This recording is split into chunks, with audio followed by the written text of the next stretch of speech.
all logged in. Okay. So, here we are with a new game. We'll start it up in a couple of minutes. I'll say like 2 minutes. We'll start it up.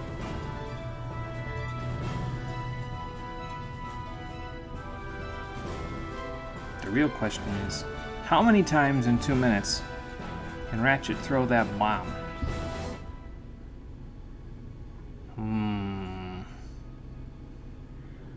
I don't know, I haven't been paying enough attention since I started the stream up to see how many, but whatever. Hey Conker, it's going good. How's it going for you there? We are going to get started in about a minute and a half with our new series that we'll be doing over the next, well, it would probably only take about 4 weeks to finish if it wasn't for the fact that 2 weeks I'll be displaced because of the fact that getting my wisdom teeth out, so it'll probably be more of a 6-week project. But that's okay. I ain't in a hurry. I got so much left to do for this damn channel that being in a hurry would kind of be counterproductive. Because it's never going to happen faster. So, just on your PC for now? Alright, sounds good, Conker. You be there. And we'll just hang out, we'll shoot the shit for a little bit. Play this. I'll probably die a few times because I haven't played a Ratchet game since Deadlocked. But that's okay. I also haven't played an action game in a couple of months at this point. That's since before I played Coliseum. So, like, at all. I haven't played any action games at all since then, so.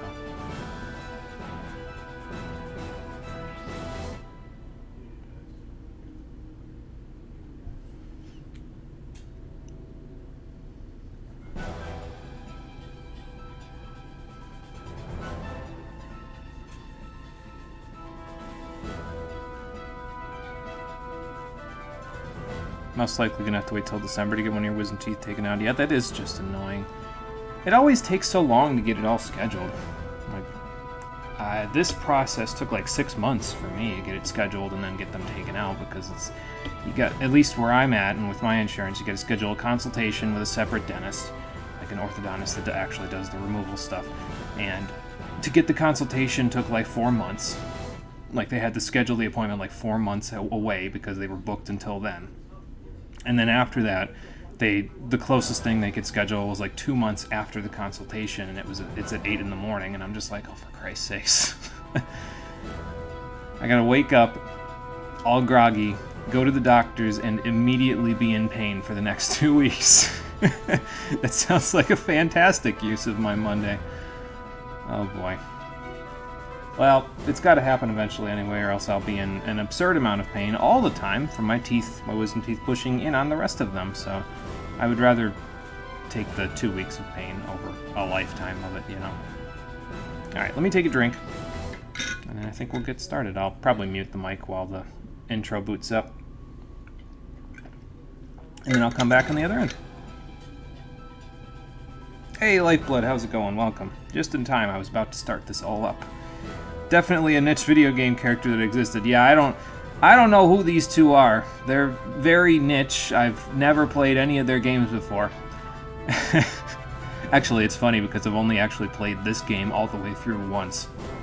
So I'm, by comparison to several of the games we've been playing for like my GameCube and PS2 projects, I'm very inexperienced with this one by comparison. Not as inexperienced as Digital Devil Saga, but damn near close. So.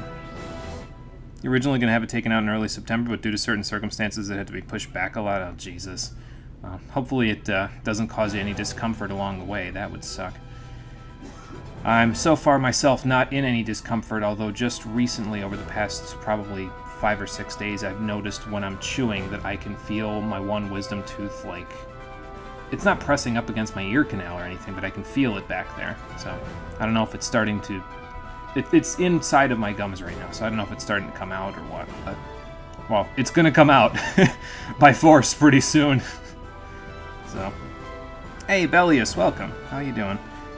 Doesn't require surgery. Wisdom tooth on the bottom right almost required surgery, as you were told. Luckily, it was through the gum enough. Still sucked, as the dentist had to cut deep into both sides. Yeah, it's no fun. I'm not anticipating it being any fun at all. And as far as I'm aware, my insurance only paid for 30 minutes of sedation, so hopefully they can get it all done in that amount of time. I'd rather not pay. I don't even know how much it would be. I would imagine like $600 for an additional 15 minutes of sedation, which would be a big blow to my wallet. But I mean, I guess if it has to happen, it has to happen. I would prefer if it didn't, but you know. All of them do, actually, but that isn't the worst part. Oh, Jesus. What's the worst part? Tell me while the intro's playing. I'll read it through once it's all done. How about that? And I'm going to mute the mic, like I said, so I'll be back in a sec.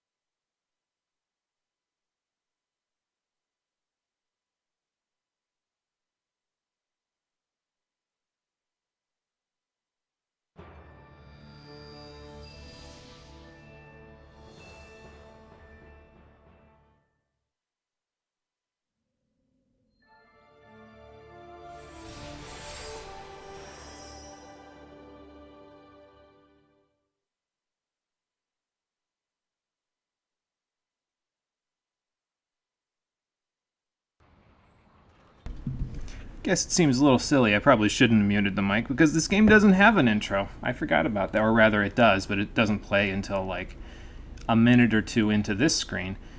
But oh well, at least you got to see the Insomniac logo and all that to give you a hint at what we're about to do. How you doing, everybody? My name is Monochromium, and this is the beginning of my coverage of the Ratchet & Clank Future Collection series. I'm going to call it a series because, I don't know, it's weird because like I was originally planning this project and there were 4 games that were out in the Future series, and then Rift Apart came out and apparently it's also in the Future series, but I haven't gotten to play that yet because I don't have a PS5.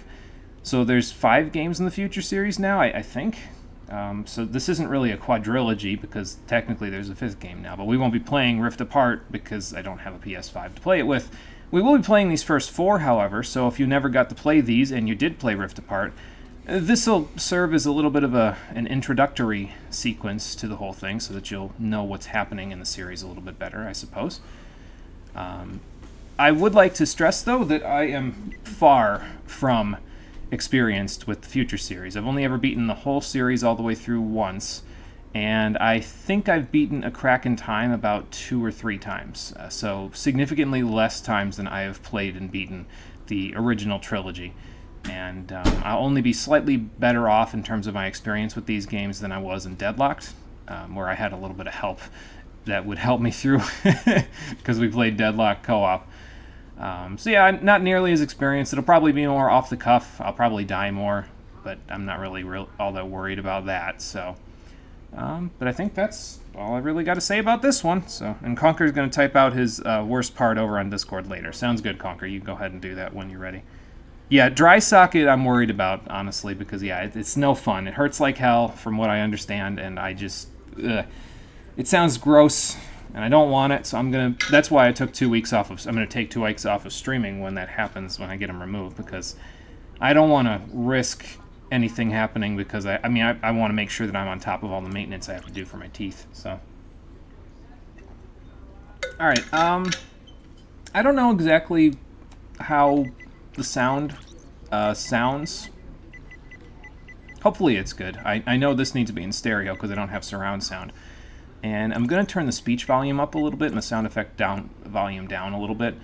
It should be okay like this, but I'll know better after this stream whether or not everything sounds okay.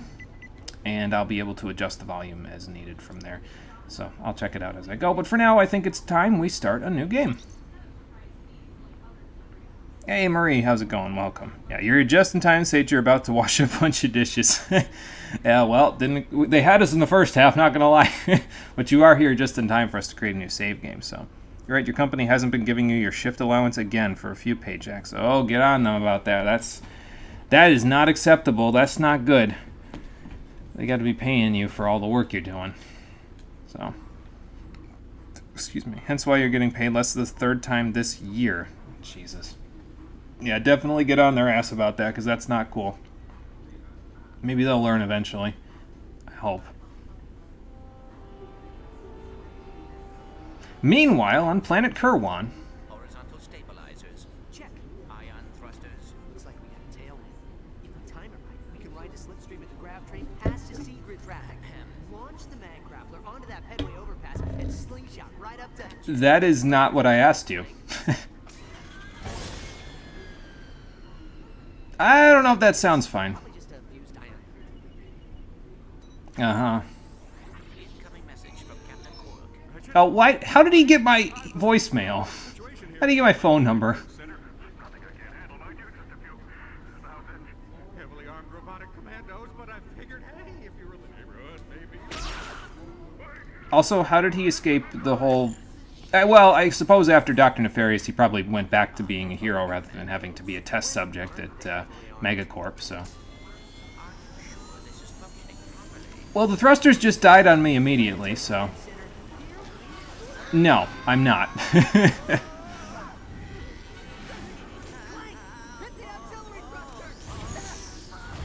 Brake! Brake! What brake? You forgot to put in a brake?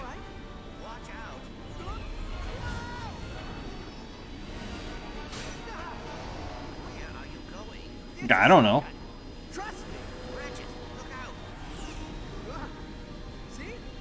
Keep your eyes on the road, man. Come on. Oh, boy. Oh, I've seen this movie before. I did that to Maximilian 1,000,000 times. Ow. Looks like we're going on foot. At least I can try out my new nav unit. Why did we have to scrap an entire thruster thing in order to go on foot? Like, couldn't we have just gone on foot to begin with? I'm sure we could have, like, grappled over here. Oh, boy. Well, anyway, here we are. Let's see. I mean, the sensitivity seems pretty okay to me. I don't think you can change that, though, so... Customer 91802. If you're looking to combat a massive, deadly space armada, the Gadgetron Help Desk will be happy to assist. Good, because I'm going to need it. Incidentally, what do we got in our quick select this time? So we have a couple of weapons in our quick select. We have, well, we have the hyper shot. It's just the swing shot in this one, but it's the same thing as what it usually does. It lets you use swing shot targets and all that stuff, so... Got email saying it's backdated. Good job. They literally cannot handle their fine. Like, come on now. Backdated? Yeah, okay. Yeah, that's that sounds a lot like an excuse. So, yeah, when are they not heavily armed? Is he all right? No, he's had 4 games now where they're always heavily armed. He's got some PTSD going on. So, let's see. There we go. Yeah, I mean, he did a pretty good job of not getting us completely killed there, so that's pretty good. So we got a combustor, which is your standard, usual rapid-fire gun with lots of ammo and low damage, and then we've got the fusion grenade, which is like basically a bomb glove. I'm going to leave the fusion grenade on here, but probably as soon as we get like 1 or 2 other weapons, I'm going to take the combustor, and I'm going to throw it in the trash bin, because it's garbage. And if Cole was here, he would tell me to throw the rest of the game in the trash bin with it, because he doesn't like this game at all! But he's not here right now, so... Which one are you playing first? Tools of Destruction. Yeah, Cole hates this game. So, take that for what you Well, will. ask me why. Oh, those guys are teeny tiny little guys, so... I have no clue why he hates this game. He hates this game because of its difficulty, quote-unquote, from what I find. I think he finds it too burst hard in terms of like the amount of damage that all the enemies do to you. It's weird, but we'll talk about it as we go a little bit more. It's not really all that relevant for now. No, it's not. So. You just started. I'm going to use the fusion grenade, though, because that's a gun that I'm actually going to, well, a weapon that I'm actually going to use throughout the game, so probably better to, you know, level it up a little bit if I can. And you can even step on those guys. It's kind of mean, but, I mean, I guess they're like Goombas. Got you a surprise. Time to order dinner and wash dishes and wash the stuff out of your hair and put it in a deep treatment mask. Oh, my lord. Lots and lots of things to do, apparently. That's fun. Yeah, I don't know. Like I said, I've only played this game all the way through once, so I don't really know what my opinion is of it. I mean, it looks really good, but that's to be expected, kind of. A lot of the future games as a series kind of started the whole... This game looks like a Pixar movie trend that the Ratchet & Clank series became known for in its later years, and, well, I mean, for the time, yeah, it looks great. So, unfortunately, this guy's in midair, so I'm going to have to shoot him with the combustor, because I don't think the fusion grenade gets quite enough distance to take care of business for me there. There's also a drop ship, so that's fun. I'm on the first planet and you're already throwing a drop ship at me? Come on, guys. Crazy. It's fine, I don't care. It's not going to be a huge deal, I'll just figure it out. Is my map still on R3? No, but I might not... Oh, it's on select. Okay, I was going to say, I might not have access to it just yet, but no, it's on select. So, I guess they rebuilt a good chunk of Planet Kerwan after the third game. These take place a little bit after the... after Deadlocked. I don't know exactly when it takes place after Deadlocked, but... well, apparently it does. I like to think of this as something a little bit different, though. I mentioned it in the intro that I posted on YouTube for this game, but the Future series, it kind of misses out on the biting sarcasm that the original trilogy had in a lot of ways, in favor of more of a traditional hero's journey type of a dealie. And that's fine, whatever, you know, they can do whatever they want with their games, but... As a result of that, I usually prefer to say, no, I don't know if it's actually like real life happenings. I feel like this is more like a movie that Ratchet & Clank are starring in universe. That's just the impression that I get because Ratchet isn't his usual, again, bitingly sarcastic self, and there isn't as much hyper-capitalist fueled discourse happening throughout the series here. It's more of a traditional, he's more of the everyman protagonist now, so it's, I don't know. It's a different... Oop, that's a citizen. And that's also a citizen. It's a different type of game, which is fine. You know, it'll help me a little bit to play something a little bit refreshing. Yes, I will do that in a moment once I get rid of these guys. This is a refilling ammo container, by the way. This little pad here will eventually pop up another ammo box, I think. Yeah, just like that. So if you need more ammo, there you go. You can refuel right there, but we're good on ammo for now. So let's get on a grind reel and see what we can do. Apparently they know where I am, so that's fun. Know what else is fun? Them not having subtitles for the grunts. That's just fantastic. Oh, okay. That was a little too early, but I got away with it. Man, they just rebuilt this damn city, and already the infrastructure is crumbling because of this attack. So that's fun. Well, there we go. Alright. You guys can have a fusion grenade there, and I can take that, whatever that did there. Ooh, hello. Let's just toss that right in. Hello. They planned a pincer attack on me! Unfortunately, it didn't work out for them very well, although I think that dropship is still dropping people. Oh, no, never mind. That's fine. But yeah, the damage that enemies do in these games is a little different, I think, than how it was in previous games. I think in previous games, they didn't reduce the damage by percentages based on the armor that you had. They just did raw damage, and then the armor would reduce. Like, it's weird to talk about because, like, it's like the reverse of how it used to be, where they would do a select amount of damage, and then your armor would reduce a percentage of it. But now it's like your armor reduces a percentage of it first before you before the damage is calculated, and then I don't know exactly how it works, but from what I understand, it's a little bit different from how it is normally in the series. Oh, that's a laser. Thankfully, it's very slow moving. Whoops. Can't I just use the lock-on mod? Wouldn't that be easier? I mean, I suppose I left my lock-on mod at home for this gun, unfortunately. So, let's see. I think we're good for now. Sorry, I haven't been looking at chat all that much. I will take a look at it in a minute. Action games, it's a little trickier for me to be looking at chat all the time just because, well, there's more going on screen, of course. So, but I guess I can take a look now that we're at a checkpoint. Hating a game because it's hard is one of the weirdest things in your eyes that a person can do. I don't know if he was just more used to the older games or what. As far as I'm aware, Cole only played this game through once himself as well. I mean, he definitely prefers A Crack in Time over this one, and he'll even play A Crack in Time on hard mode. But this game, he's a little more on the fence about. Again, I'm not... we'll figure it out why as we go along in the game, but it could just be a lack of playtime, so he hasn't really thoroughly experienced it to know all the mechanics and stuff. I don't know.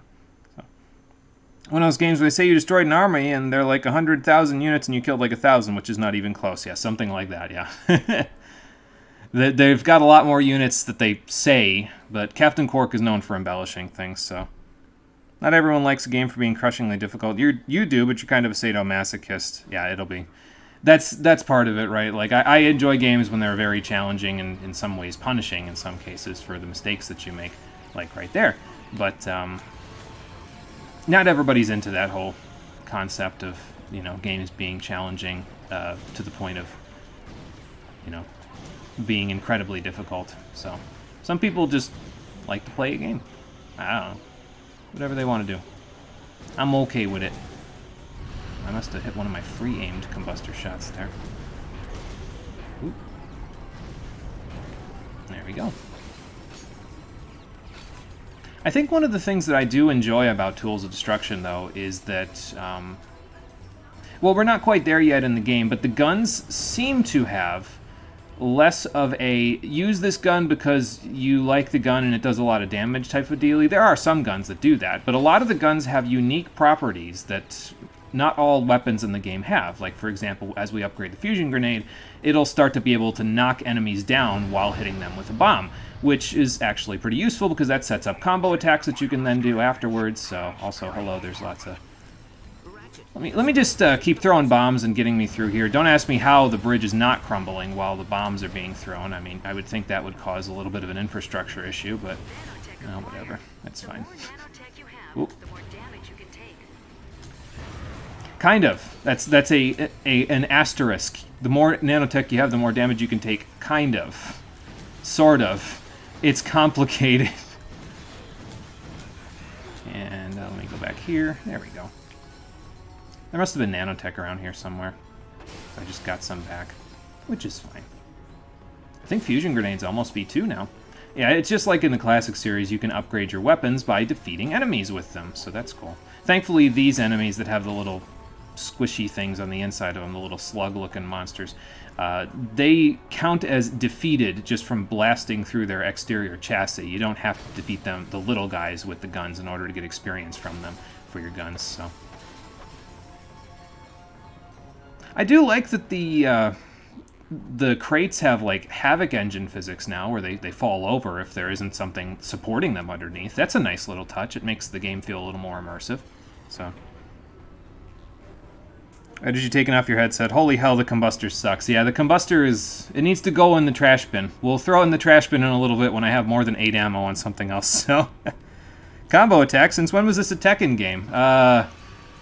I don't know about Tekken game, but there's very basic combos. So, like, you can use the fusion grenade bomb to knock enemies over, and then you can follow it up with a heavy shotgun blast or something to that effect. So, gun combos, and quick select is just as fast as it usually is too. Like, you can quickly swap between weapons very easily in this game. So, well, I guess we're going straight then. It's just a matter of tapping the triangle button once, and you've swapped back to your other weapon. So that's cool. Oh, hello. That did not hit anybody. Alright, I'll use the combustor then. Oop. And almost pay for it immediately.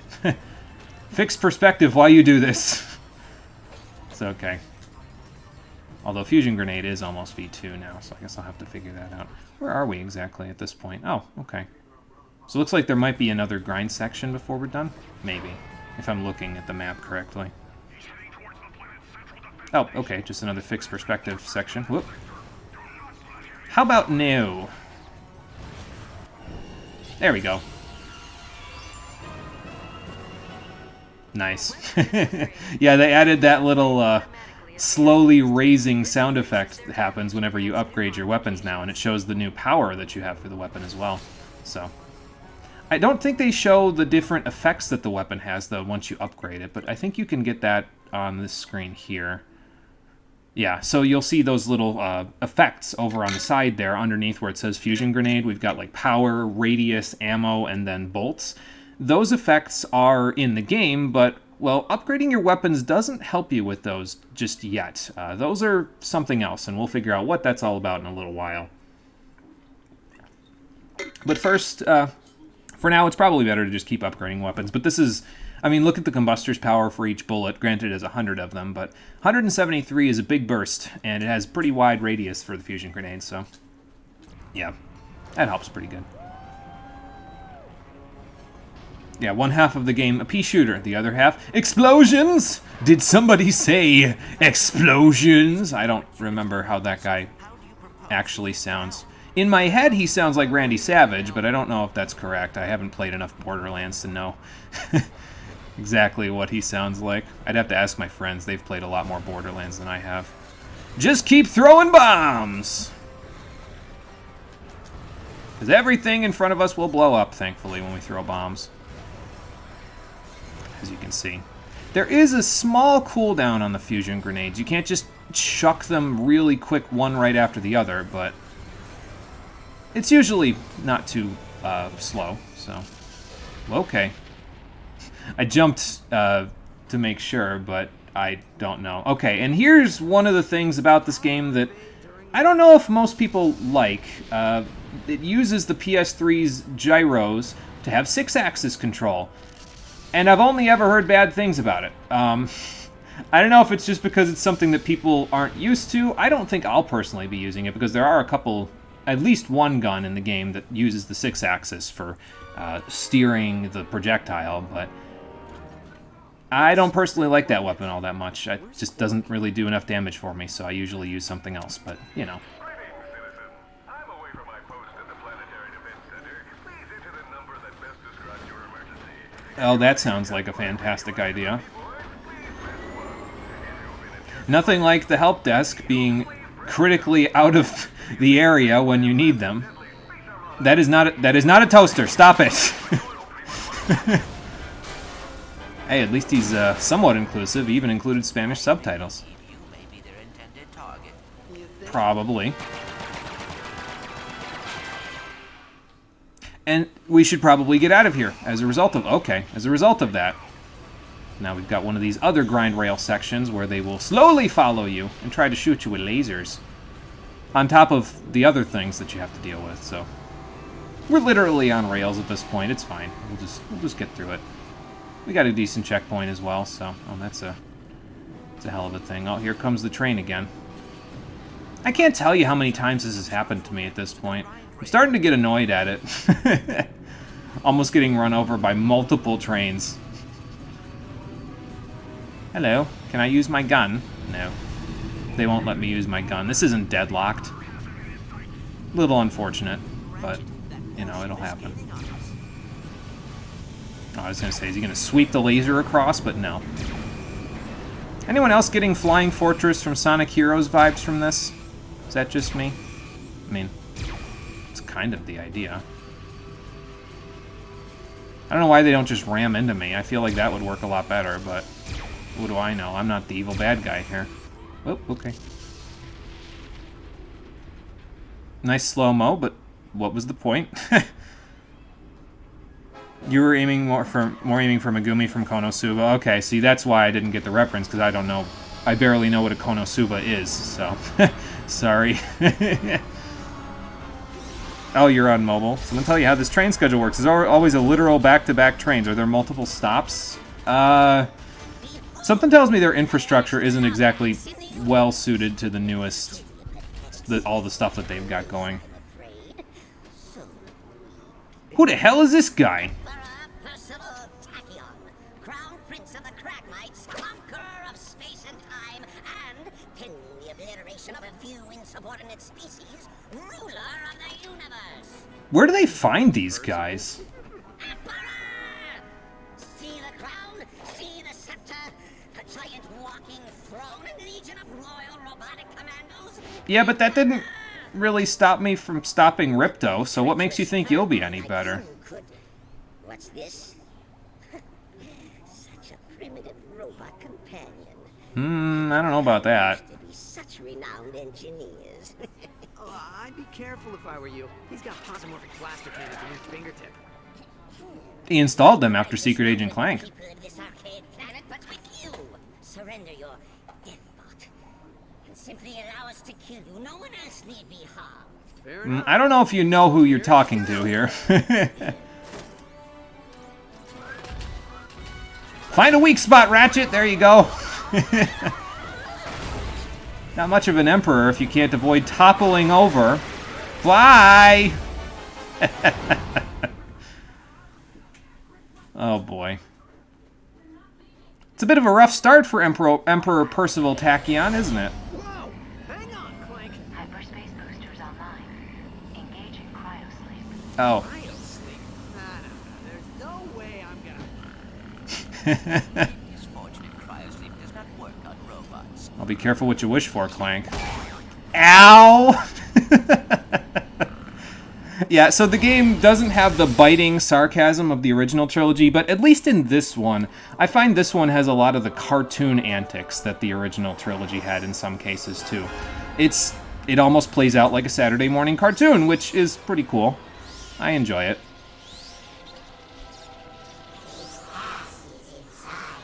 Oh god, Clank, what did you smoke before you got hit by the boxing glove? Why are you having a lucid fever dream right now? Oh boy. Different stops or different train lines, or was just a big common one? Yeah, I don't know. That's a good question. Clank, are you okay? What happened? Out there for A a minute. minute? Fine. Where are we? How long were we in cryo sleep? Ship must have run out of fuel while on autopilot. Fantastic. Come on, we need to find another ship and get back to Kerwan. Oh, something tells me we're not in Solana anymore, Ratchet. Okay, well, it's kind of a nice little throwback to the original game because you start off with no ship, or at the very least you crash a ship on the first planet, so... Ratchet did look so friggin' dumb with the whole situation. He was just like, you know what? Whatever, I've seen this happen 4 times before. I'm done with this. You can say whatever you want. I'm out of here. That guy's a moron. You hear Final Fantasy 12? Oh, maybe similar vibes to the music, perhaps. He did smoke some of the really good shit, apparently. You heard Golmore Jungle? Are you losing your mind? Maybe it had like similar beats or something to Golmore Jungle. I'd have to go back and check. So, what would be drugs for a robot? Good question. Maybe there's like some form of nanotech or something that the robot can ingest through their body that would count as drugs. I don't know. Hello, are you friend? Not friend. Not friend. Back up, dog. I don't know if it's actually a dog, but hey, whatever. Oop, my combustor has decided to fuck off. I still need your help, combustor, unfortunately. For approximately this planet and this planet alone. Actually, I think I might use it for like this planet and the next planet now that I think about it, but not against that guy though. That guy's a little bit of a heavier fighter. Nanotech level has increased. Nice. Well, okay, centipedes. Well, I'm glad Cole's not down here for this part. He is not a big fan of those, so... Maybe that's part of the reason why Cole didn't like it, is because in the second planet they hit him with one of his bug phobias. So that's fun. We are on the Gelatonium planet, Planet Cobalia. Cool. Looks like we got a bit of a long way to go.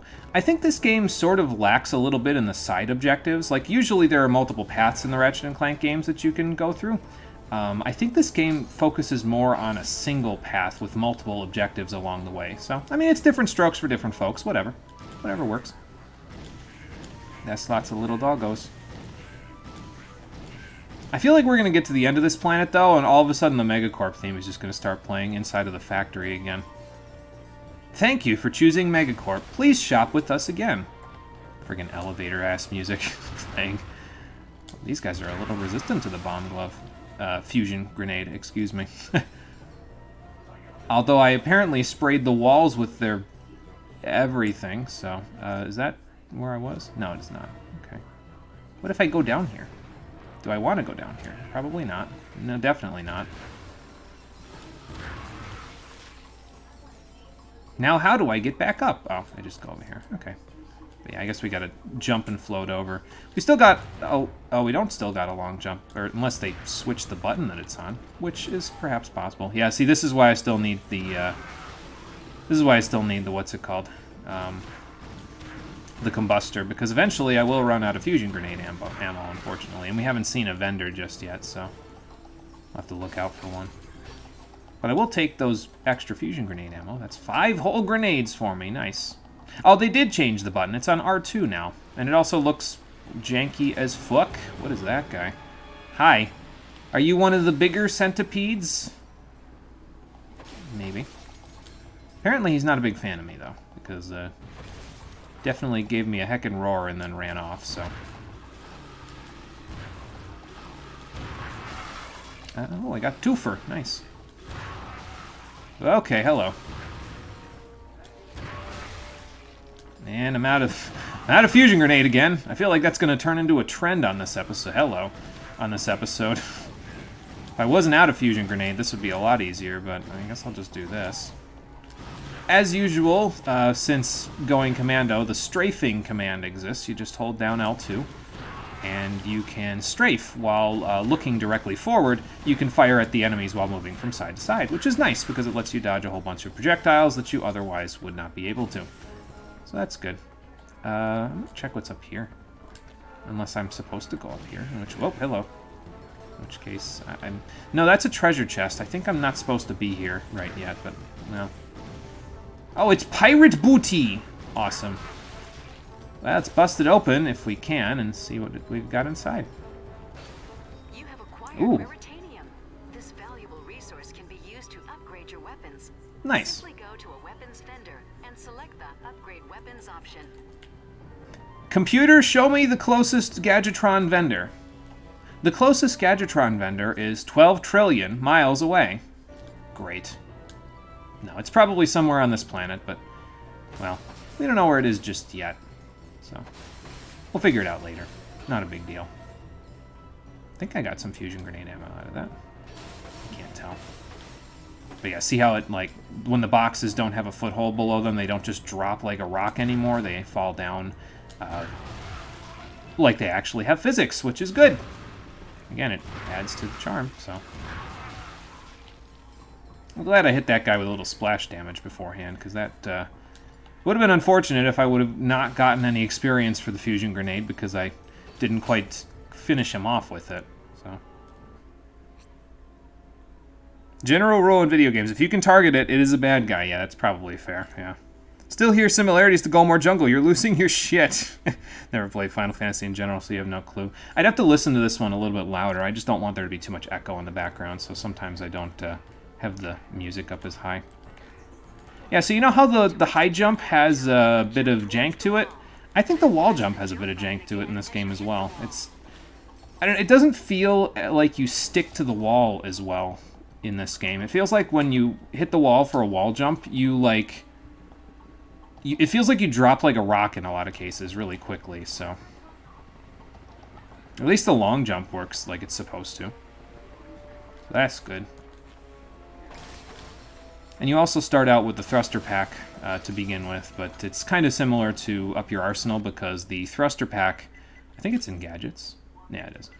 It's basically just the same thing as the helipack. It just depends on which one you prefer. You also start with the grind boots and the gravity boots in this one, so I guess we aren't going to need to worry about getting those. It makes sense because we had them in Up Your Arsenal at the very end of the game, but yeah, so we don't got to worry about looking for them again. Apparently, Gadgetron has made this more versatile, though, because it's apparently it's useful in 19 whole galaxies. So that's fun. Oh, I hit that guy with a little splash. There we go. Let's just get over that stuff. But yeah, I don't know. The jumping physics feel a little... I mean, it's just... They feel a little bit different in this game, that's all. It's not a huge deal. It's just, you know, a changing console may bring that to happen. A little change in the way the physics work. There we go. Nice. Oh, that was my nanotech upgrading causing that explosion. So that's cool. But even my explosion is beautiful. I don't see any ammo. That's unfortunate. I guess we gotta feed the combustor more experience. I want to do that about as badly as I want to raise Est in Fire Emblem. That's a reference that I think only Marie's gonna get. Anything we got back here? Nope. Okay. We also have a decent chunk of money together at this point, so hopefully we'll be able to switch your control scheme, access the control section of the options menu. Okay. Let's take a look. Oh, we got game options, but we know what those do already. Third person. Yeah, that's fine. I might turn this down just a little bit, actually. It might be a little iffy on that, but these are fine. Enable or disable motion sensors on the 6-axis controller. Functionality is required for Tornado and Tempest launcher weapons. I mean, I guess I'll leave it. I'll probably demonstrate that, but I don't know if I'll actually use it all that much, so. Hey, Tandem, how's it going? Welcome. We are playing Ratchet & Clank Future Tools of Destruction. It's very dark in this factory. But we just got started just a little bit ago. We're on the second planet at the moment, and I don't know. The wall jump just feels weird to me in this one. Ooh, jackpot crate. The jackpot power-up, you will temporarily earn more bolts and raritanium. Good. I would rather. I don't know if there's any raritanium nearby, but there's more bolts to be had, so that's at least good.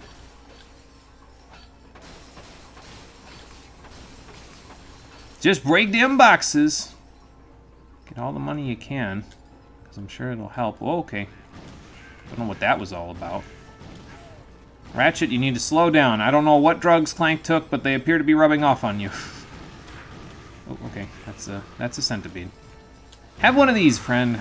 You know what I could do, actually, thinking about it with the centipedes, is I could soften them all up with, like, 1 or 2 combustor shots, because it seems like that's enough to soften them up where 1 fusion grenade will kill them. So, I suppose I could do that. Oh, that looks like a boss arena. I feel called out. I'm sorry, I didn't mean to call you out, but it's just, yeah, I don't know if anybody else is going to get, like, I don't know if anybody else knows who Est is, so. Unfortunately, this guy spends most of his time in midair, which means we're mostly going to be shooting him with the combustor, but I suppose I could get, like, well, 1 or 2 shots off with the fusion grenade. Oh, okay, well, when he's lower to the ground like this, I suppose I can hit him pretty good. Not like that, though. You just gonna roar at me, or are you gonna actually come down and fight? I think his head is invulnerable, though. Like, you gotta hit him on his weaker underbelly. Whoa, hello. Like that.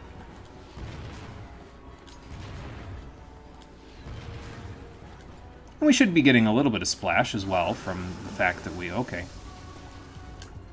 I was afraid he was going to keep doing it. Like, wait, stop. I need to dodge. It's fine. We're good so far. Okay. Well, I was kind of hoping he'd stay still so I could do that, but... I'll just jump. I'll be more active in my motivation for murder. You gotta have 1 HP left. There we go. I don't think he's supposed to do that. That does not seem like normal behavior for his body.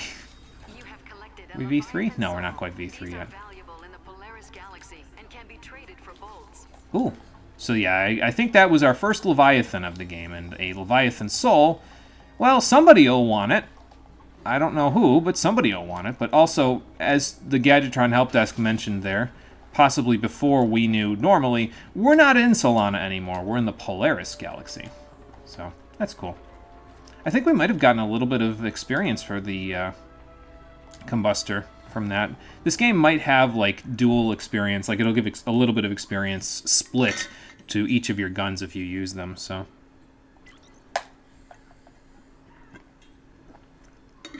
And I suppose we can check out our objectives here, although I think we just did this one, so...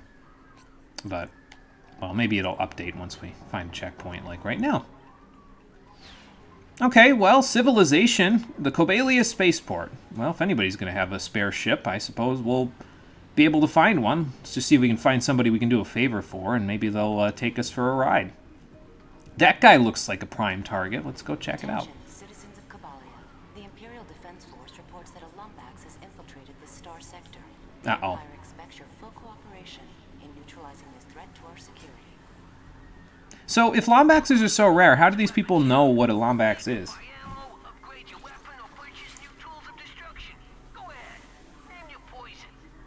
Okay, I will. So anyway, so this is your new interface at the shop. You can buy weapons, you can get some ammo by buying from the ammo box here, or you can upgrade your weapons with your raritanium. Excuse me. So we can check that out by doing this. And I'm not even going to bother looking at the combustors because I'm not planning on upgrading it. It's kind of a waste of raritanium in my opinion. But the fusion grenade, yeah, I probably should upgrade that a little bit. So, yes.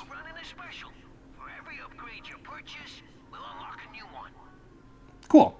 So yeah, this game actually has almost like a skill tree system for each of the guns that you get in the game. You can increase the damage, you can increase the ammo, the radius of the weapon, and there's always a special upgrade that you have to unlock everything around the special upgrade in order to get. So we'll have to unlock this, and this, and this in order to do it. So in order to get it to actually go there. Although I think first I'm going to mainly focus on getting the AoE stuff. The more damage we can get later. And the bolts, to be honest, I'm not even all that worried about it. It'll be nice to have the extra bolts, but it's not strictly necessary. So, yeah, I think I'll get a little extra ammo. That'll probably help us a little bit more than anything else. We don't quite have enough Veritanium to get the more damage just yet, but the wider AoE will be really nice. So,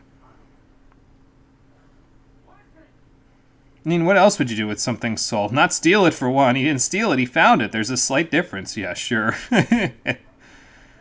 Yeah, apparently we took the thing's soul. Am I planning on selling it? I don't know. But Ratchet's morality has always been kind of whack. It's just kind of his thing, you know. So, I guess we can look at the Combustor's upgrade chart. But yeah, it's got a whole bunch of different stuff that you can go get from it. And as you'll notice, there's a couple of differences in terms of the... what you can get from this one. So in this case, the other one had power, AoE, ammo. This one has power. I think that second one is range. The fast forward thing is speed, like the firing rate. And then the other one is the Raritanium that you can get from it. So if you get the Raritanium upgrades over here, you can get more Raritanium from defeated enemies by using the Combustor. Which I guess isn't too bad, but yeah, it is longer range. But yeah, I'm not really gonna... I'm not gonna use the Combustor, but let's see if there's any weapons we can buy.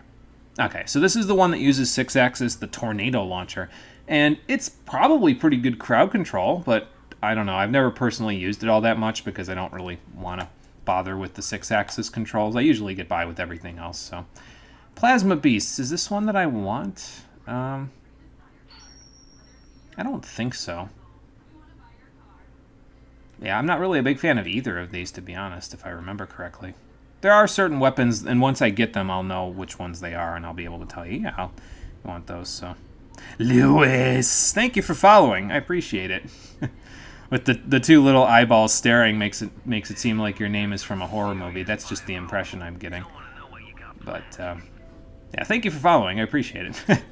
So I guess we'll stick with these two for now, and now, yeah, as you can see, we've got 9 ammo for our fusion grenade there. So that'll help us out a little bit. I'm going to try not to blow up any of these robots, just to give them even less of a reason to hunt me down, but... Hi there. Can I help you, sir? You're invading my personal space. To access your map, press the select button. Yes, thank you. I figured that part out already. They're probably wondering why I'm breaking all their boxes, you know? They're like, wait a minute, what are you doing? I just stacked these. Oh, okay, well... Again, I'm trying not to kill them. That doesn't mean that 1 or 2 won't get caught in the crossfire here, but, you know. How you doing, Lewis? Welcome to the stream. We're playing Tools of Destruction today.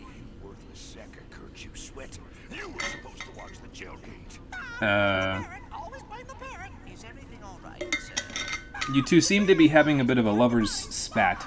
Well, excuse my friend. We're just a couple of humble smugglers, unfairly hunted and persecuted wherever we go. You look like you jumped right out of Jack and Daxter. Planet's Gelatonia planet. They must be looking for someone. Well, Yeah, we're I kinda wonder. ourselves. Our ship crashed back there. And... Excuse me. I'll tell you what, now we're gonna make you a deal. You get the jailboats working, and we'll procure a vessel for you. I don't like the way he said procure, but hey, I'll take it. So we get our first gadget, the Gelinator. I think that's what it's called. Let's take a look. It is, I guess it's our second gadget, the Gelinator, yeah. And we got to use it to go get the pumps working inside, so we'll go do that once I see what's over here. Oh, hello.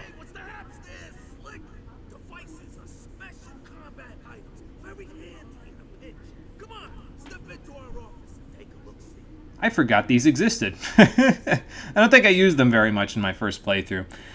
So devices are a new item. They're kind of one-use items, or rather you have a very... It's almost like having a weapon, but it has very limited ammo, and you have to go to special kiosks in order to refill on them. So we've got 2 unlocked right now. We have the Groovatron, which is the most overpowered, busted thing in this entire game because it causes everything, and I do mean everything, to dance for, I think it's like 10 seconds or something. It completely immobilizes every enemy in a wide range for like 10 seconds. I'm going to try not to use the Groovatron. I might, if I die a bunch on a section, maybe I'll grab it and use it as a kind of a crutch, a get-out-of-jail-free card. But I'm going to try not to use it. And then there's the Leech Bomb, which lets you absorb some health from enemies. I think it's pretty slow, though, so I don't really think I'm a big fan of it. I think devices are a good idea, but I wasn't really a fan of most of them, to be honest. Usually I just play with the weapons, and that's good enough for me. So, sounds good, I will, when I find a use for the weapons that we've got. Can I get over there just yet? That looks like something that I could vaguely climb on, but I don't think that's actually a thing, so.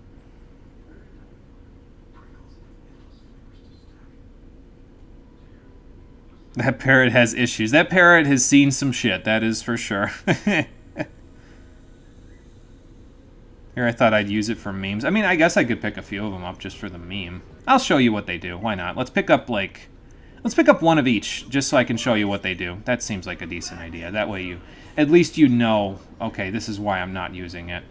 So... Incidentally, I think I need to stick them on my quick select now that I think about it. Because I think... Yeah, they're there, but they're not, like, actually there, you know? Like, they're there, but they're not. I think I want my gadgets here and here. That's where I stuck them in Going Commando, so that's probably pretty good. These 2 are good for now. I don't think I want these here, though. I think I want to do this and this. Oh, it just swaps them. Okay, so actually I'm going to change pages. And I'm going to take this, and I'm going to stick it here because it's the best one, at least in my experience. And I guess we'll stick the Leech Bomb there. Yeah, that's fine. But you get 3 whole pages of Quick Select in this game, so that's a lot. That'll definitely help us out there. Oh, I can remove it by doing this. Okay, there we go. Okay, that's cool. Alright, so let's head inside the factory and see what we've got in here. The Cobalia Gelatonium plant.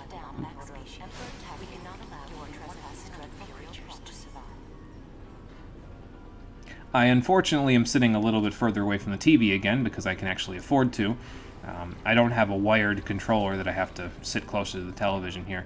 It's nice because it means I can sit back and my eyes don't get strained from repeated use, but the bad part is that I can't hear the things that they're saying in a lot of cases unless there's subtitles to look at, so unfortunately I won't be able to react as well to what they're saying.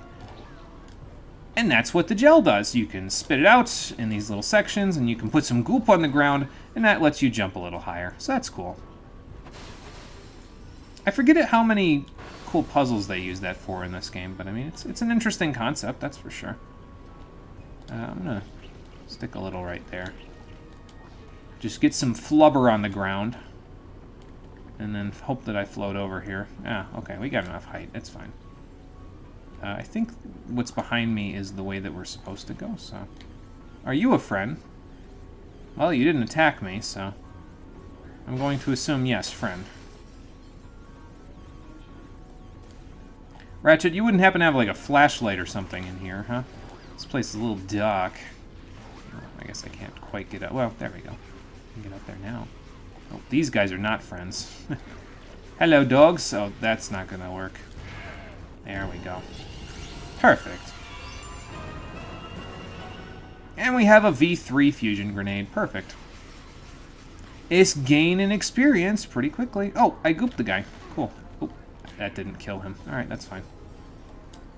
I didn't realize I could goop people with my gadget. That's kind of cool, actually, that the gadget has some functionality outside of just puzzle solving.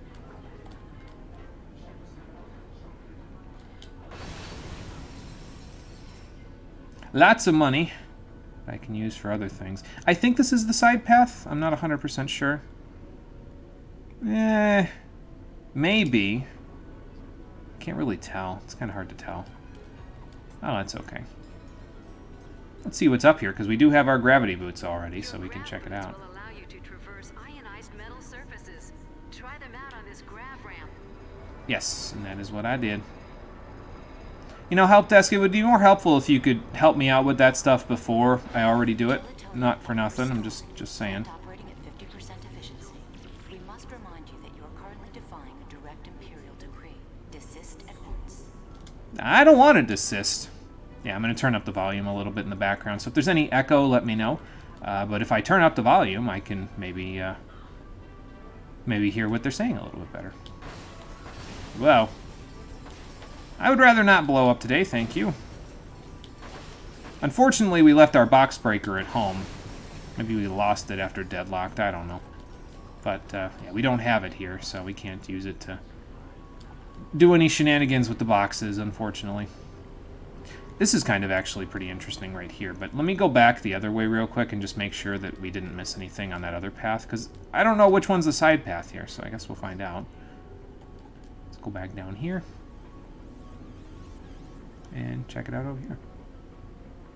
I do like the eerie glow that this place has, though. It's kind of interesting looking. So, oh yeah, this is definitely the side path. Just some bolt. And some nanotech that apparently I needed. We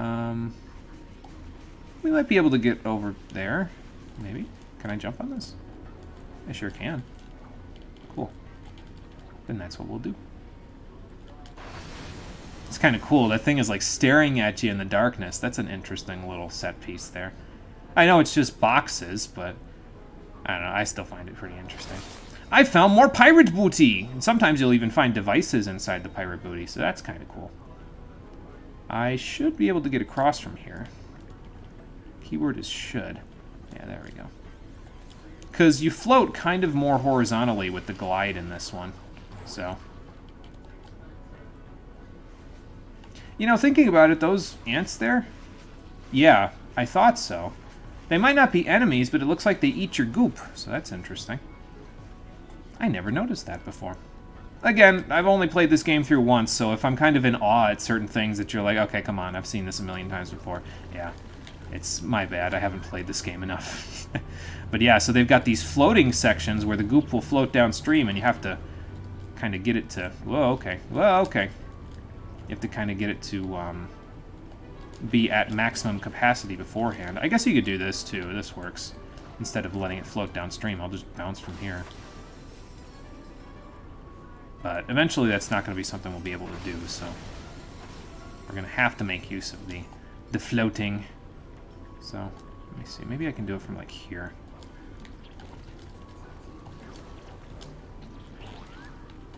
This might be a little hairy. Oh, never mind. We're good. Those are not friends, though. I'm going to try not to blow up the ants. I'd rather only blow up the doggos. I know that's mean, but... Pete is going to be on my case again. Actually, when were they on my case to begin with? But... Well, you know how it goes. It just sort of happens. There we go. Where are we exactly at this point? Okay, so we got a little bit left to explore. It looks like that's a... oh, no, that's the devices vendor. Okay. And once we get through these next couple of rooms, we should be all set and done with the factory. We'll have everything up and running, and we'll see if Lee Smuggler can take me wherever he's going to take me. See if he can procure a ship for us. Let's see what this does first. Ah, I see. That's going to make it so I can actually go up the ramp. Perfect. That's what I wanted. Ratchet, you're moving around these bolt cranks a little slower than usual there, friend. You feeling your age or something? No, it's just a product of the upgrade, the jump to PS3 from the old games. A few mechanics and a few physics things change in between them. It doesn't feel exactly the same as it did before, but I mean, it's fine. It doesn't bug me, so. Except for with the wall jump. The wall jump feels kind of jank. That's a gold bolt up there that I might be able to go get now that I have the gelinator. Ratchet, we should see that smuggler about the ride he promised. Yeah, that sounds like a good idea, Clank. Let's go do that. Welcome back, Marie. Almost done setting up for work. You have so much hair it can cover your ears. Oh, boy. I don't think I've ever been in that boat myself. That's a lot of hair to be taken care of, you know? So, but I'm sure you already know that well enough. Oh, this is my fusion grenade. I don't want that. Have fun! There's your lunch, guys. Alright, let's see what we got here. Yeah, sorry if I run into anything here, and it seems like, why are you running into that? You can see it plainly. I can't see it as plainly as you might be able to on the screen there. Well, we're out of gelinator. So it kind of almost acts like the hydro displacer too, like you have to put the gel into the stuff in order to get it to work in some cases. So. A lot of stuff in this game pulls double duty. It doesn't just do damage, or it doesn't just, you could use for the puzzle. So it's pretty interesting. I like the fact that they have multiple uses for a lot of this stuff, you know. Ooh, okay, I probably should have just jumped up there, but that's fine. Can I go back up and then... Yep, I sure can.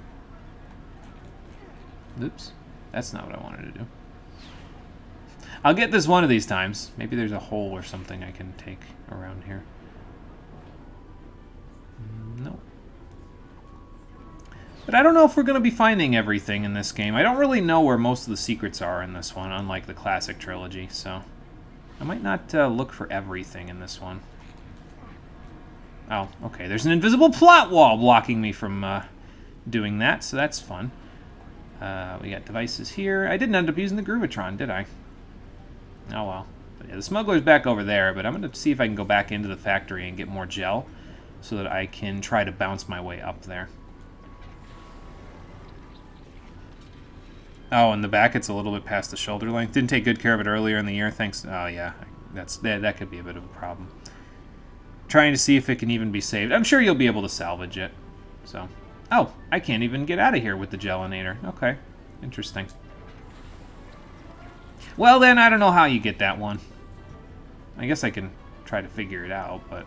Well, I tried the only method that I knew how up there, and I was blocked by an invisible plot wall, so... Oh, wait, hang on, I see it. There's a little gravity hook thing there, or rather a hook of some kind that I might be able to use. Or there's just a little platforming puzzle that we can do to find it. That could be a thing, too. Yeah, maybe I'll go look at that in a second. Let me grab these boxes first, and then I'll go talk to the smuggler. And that is a different section of the area. Okay, cool. Fascinated by the pirate lifestyle, sir? Might I suggest our new Black Star armor, designed by the infamous Scourge of Citizens of Cabalia, if you are approved. Well, they've got some new armor for us. Black Star armor. We, unfortunately, cannot wear it just yet because we don't have quite enough money, but probably by the time I break these boxes, we might. Or, if not, then we'll have enough pretty soon. Insidious mind tricks. You must shoot on sight. Do not listen to his treasonous Lombax lies. Good lord. Emperor Tachyon must have already been here and told them, no, he's an asshole. Don't listen to him. And obviously, he's lying. I haven't done anything to betray anyone's trust except for Tachyon's because he's an asshole, but, yeah, you know. Whatever. It's fine. Don't know. Might be dumb and try to go for mid-back length for your hair. I don't know if that's dumb. I mean, that's... If you can maintain your hair while it's that long, that's laudable as far as I'm concerned. I couldn't do it, I'll tell you what. Yeah, it looks like there's just a little jumping puzzle to go get that bolt, so I guess we'll go do it. Why not? Here's the little side path that the planet didn't have before this. And to be fair, there's another side path over there. So maybe they just want you to complete the main objectives before they have you do the side paths. I don't know. Oop. Turn a little, Ratchet. There you go. Again, my experience with this game is not nearly as high as it was with the classic trilogy, so often I'm just reacting to what's happening off the cuff. I don't know what to expect in a lot of cases, so... Citizens of Cabalia. I do, however, know that there's some more Raritanium right here. That's helpful. Infinity days plus 1. Please mark. But we're not quite done with the jumping puzzle yet, so let's keep going, and eventually we'll get over there. Is there any radioactive stuff in here? Would have been a bit of a dick move if they hit it in the back there, but they did not. Wow. Feels like you can kind of manipulate your where you move in your jump in midair a lot easier in this game than you could in other games. Oop, that's not what I wanted. I would have preferred if you would have just thrown it, Ratchet, but whatever. Yeah, you can kind of aim in an over-the-shoulder mode in this game using L1. It doesn't go into first person, as far as I'm aware, but... There we go. Got ourselves a gold bolt, titanium bolt. Different kind of bolt. I don't know if it's gold. I guess we'll find out in a second. Let's go take a look. inventory. How about that? Excuse me. It is a gold bolt. Okay, there you go. We also come with the O2 mask in this one, so that's cool. Excuse me, I just...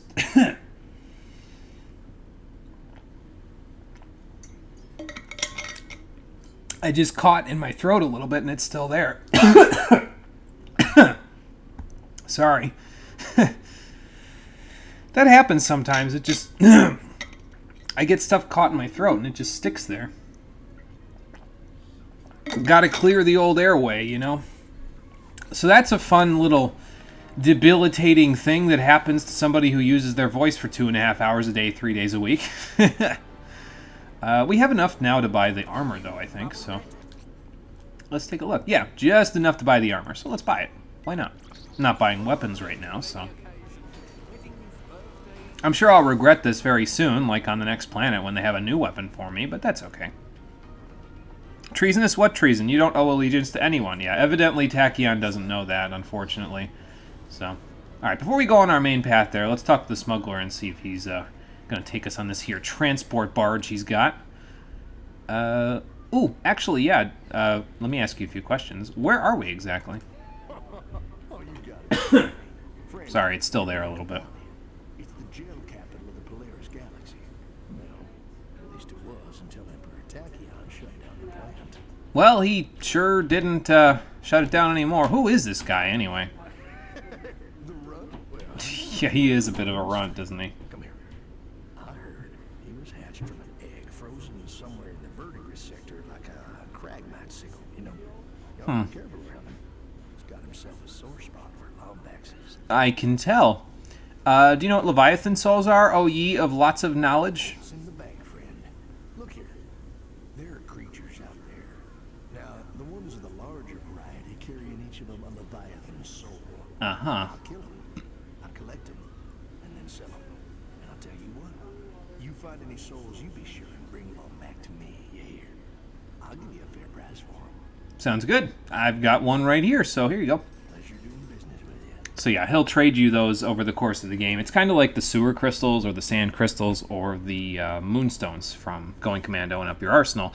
But he's actually not just on this one planet. He's located on several planets, and there are several different kinds of Leviathans that you'll fight throughout the Polaris Galaxy.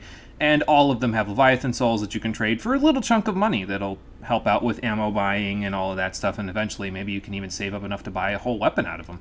So it's kind of nice. And like I said, he's located, the smuggler that is located on multiple planets in this game. So you can trade them in a whole bunch of different places. How about that ride, friend? I can take you all as far as Stratus City. How'd that be? That would be cool, actually. But can I go explore the cave first? All right, suit yourself. We'll be here when you're ready. Sounds good. Thank you. I will be back in a moment. There's a cave that's calling my name over here, and it might have another Leviathan soul in it, so I should probably go get some ammo for the fusion grenade, but I think I'll be okay. I don't know if I've ever been in this cave, now that I think about it, so I guess we'll see what they've got here. Oh, another Leviathan. That's what they've got here. Just get rid of the enemies around here first. Ooh. Get rid of that guy, too. There we go. Thank you for the fusion grenade ammo. That's helpful. Wow. Got right on top of me and did that. I should probably go to the other platform, huh? There we go. Might make it a little easier to dodge, and also got to deal with this guy, so... Just get a couple of shots off, and then there you go. Ooh, got a twofer. Nice. Did a little damage to the Leviathan. Did a little damage to my friend there. That's cool. There you go. Whoa. These guys don't mess around, do they? That's okay. All right, I got 3 of these left. Let's. There's no refilling ammo in this spot, unfortunately. So let's see. Oh, there we go. We'll just run around. We'll do a little bit of combustor shooting, and once we've done a little of that, then we'll be in a little bit better shape. There we go. It's V2! I think I'm about to get hit. Hold on. Stand by. There we go. So yeah, I guess you get a little experience even without the killing part. But speaking of killing, boom, there you go. Raritanium, Leviathan Soul Gits. Fantastic.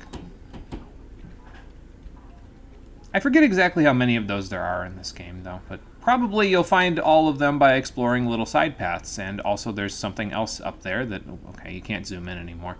There's something else up there that I guess we can go grab, so let's go check it out.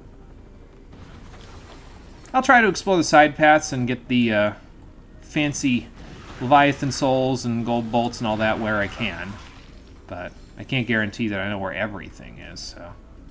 I don't even know what the Gold Bolts do in this game, to be fair with you. So, they're probably used for buying something, but I don't know what that something is. Oop, I'm out of those. Okay. Oh, ye of little ammo. Are there any crates to be had here that'll help me out with that? Yes, there are. Good. Oh, and there's even more over here. Okay, I got a couple of fusion grenades, so we got 4. Alright, I can make do with that. Just use the combustor until then. Yeah, just watch for his inhaling. When he starts to puff his body up a little bit like that, it's probably indicative that he's going to do a nasty attack that you definitely don't want to be anywhere nearby. So, but of course there's also the fact that you could fall in the water, so, you know, don't do any of the above and you'll be fine. See, like that, there you go. You could probably just keep hiding behind those rocks and be fine too. This guy's given a pretty decent experience for the combustor though, so... Yep, okay. And one more. I have acquired a skill point, Giant Hunter. Cool. I guess you get that for fighting off all of the Leviathans here? I don't know. We have 880 Raritanium, though, and over 4,000 bolts, so that's pretty good. I should go back to the vendor. I'll buy up some ammo and then upgrade my fusion grenade a little bit more. And then we'll leave once we're done with that. Yeah, I don't know how long this game is going to take me, though. I'm anticipating, like, probably about 6 streams, because I think it's, like, according to howlongtobeat.com, it's about 14 hours long. So, yeah, probably, like, 6 streams. I'm planning on playing about 2 hours, 15 minutes to 2 hours, 30 minutes per stream, so... But, yes, I do. But, yeah, I don't know how long exactly it'll take us. We've got approximately 9... maybe 10 streams at the most before I have to take my sabbatical to get my wisdom teeth removed, so... We've got a bit of time, which is good. I'm going to get some AoE. Thank you. I'm going to get some more ammo. That'll give us 10 fusion grenades, which is pretty good. I think he says bada bing, bada boom every time you get an upgrade, so hopefully you'll get used to that. But I think this other AoE is, yeah, it's 400, so that's a little bit above our price range at the moment. So let's get more power. That seems like a good idea. And yeah, these are 200 each as well, so we need about 200, 400, 800, and then whatever the exclusive upgrade is. And after that, I mean, if we get more bolts, then we get more bolts, but I'm not too worried about that. I'm not going to be buying every weapon in the game, so... because there's only certain ones that I actually care about buying, so... And neither of these are it, so that's fine. Let's get the heck out of here. But yeah, now as you saw there, we've got 10 fusion grenade ammo, so that's pretty nice. And I think that was the smuggler, but I even with the volume turned up, I couldn't hardly hear what he was saying. Let's trade some of these souls. Thank you. Get us some extra bolts. How about that ride? Yeah, and once you say no thanks there to him the first time, you can't say no thanks again. So make sure you've done all your business before you ask about the ride again. So. Oh, okay. This galaxy must be pretty big because we're using wormhole technology to get to and from each place. But we're going to Stratus City on planet Korthog. Hopefully not ruled by Emperor Tachyon here either. He seems to have a bit of influence around here, so...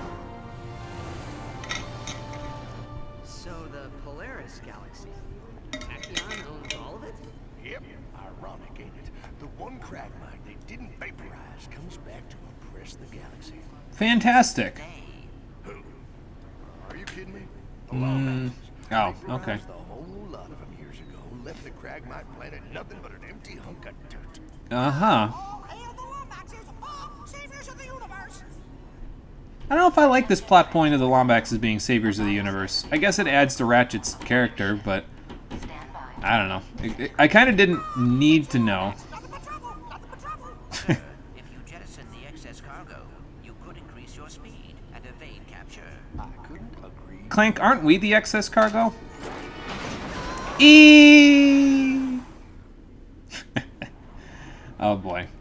Yeah, I don't know how I feel about them suddenly turning the Lombaxes into some fancy, like, saviors of the universe type of a deal. I mean, it's just one of those things that the future series does. It gives the Lombaxes more lore, I suppose, but yeah, I don't know. For me, it was enough that I didn't necessarily know where Ratchet's race came from, but evidently back in the classic games, there were other Lombaxes. I mean, there was Angela Cross, and this game does, well, not this game, but the entire future series does a hell of a job trying to make sure that you forget about her.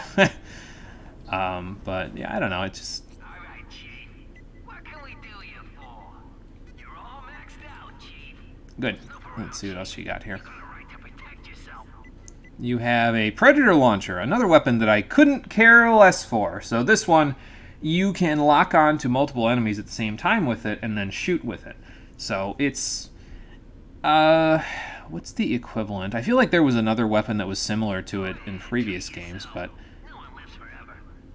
I don't remember exactly. It's not something I personally like because each shot from it only has 25 ammo and it's a multi-target thing, but each shot that you shoot out of it, each time you lock onto an enemy and shoot them, you use the number of ammo times the amount, well, it's not the number of ammo times the number of enemies you lock onto, but basically if you lock onto 4 enemies, you use 4 ammo.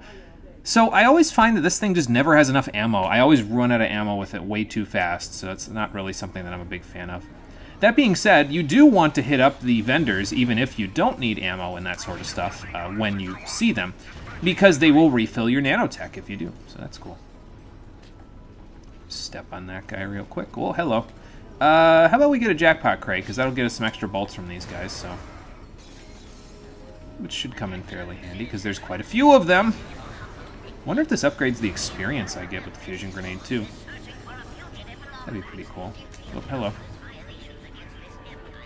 We've got some new enemies here. These Kragmites, well, not Kragmites, I forget what these guys are actually called, but they use a shield. So, well, basically, you have to use 2 grenades on them in order to get their shields down. One that actually disrupts the shield or gets rid of it, and the other one, well, that takes care of the rest of them, so.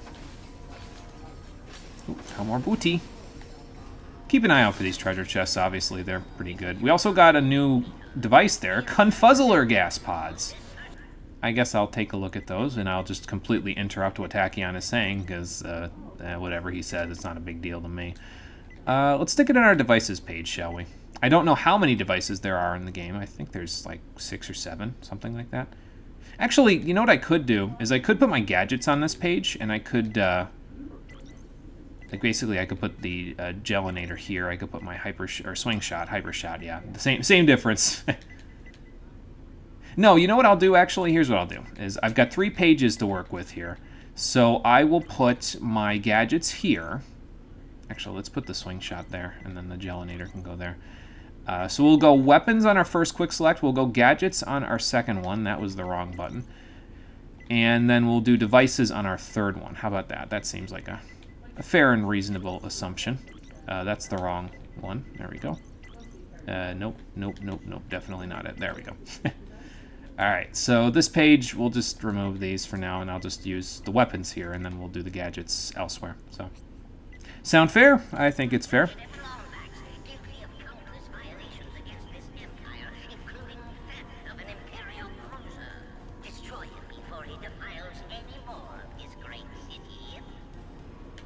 Uh-huh.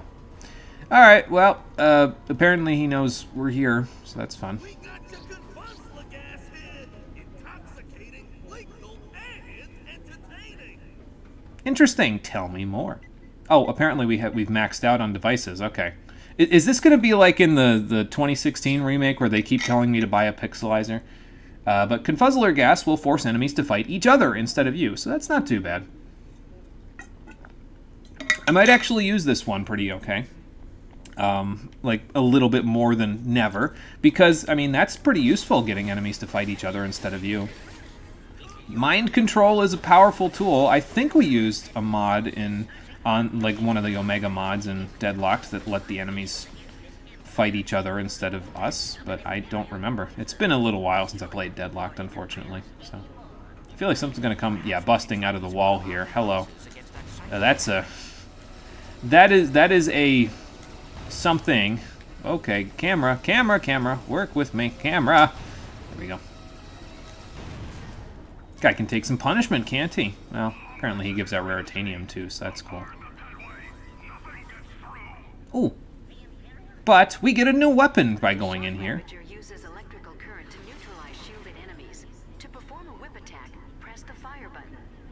Yeah, so the first weapon that I'm actually going to use in the game, you get for free. All the weapons I've gotten so far that I'm going to use, you get for free. The Shock Ravager. It's a whip. And I wasn't a big fan of the Plasma Whip back in the in Up Your Arsenal, but the Shock Ravager I've used a little bit more. And the main reason for it is because it doesn't just feel like a wrench with slightly more range, and it actually has a secondary use on top of that. You can use it to completely disable an enemy shield. And not just one shield, it also whips and chain lightnings to other enemies, which allows you to zap a whole bunch of things. So it's pretty useful. I like it. It's quite a bit better than the Plasma Whip by a pretty long shot, at least in my opinion, but, well, it's not good enough for this guy. We're still going to have to rely on the Fusion Grenade for this guy, but...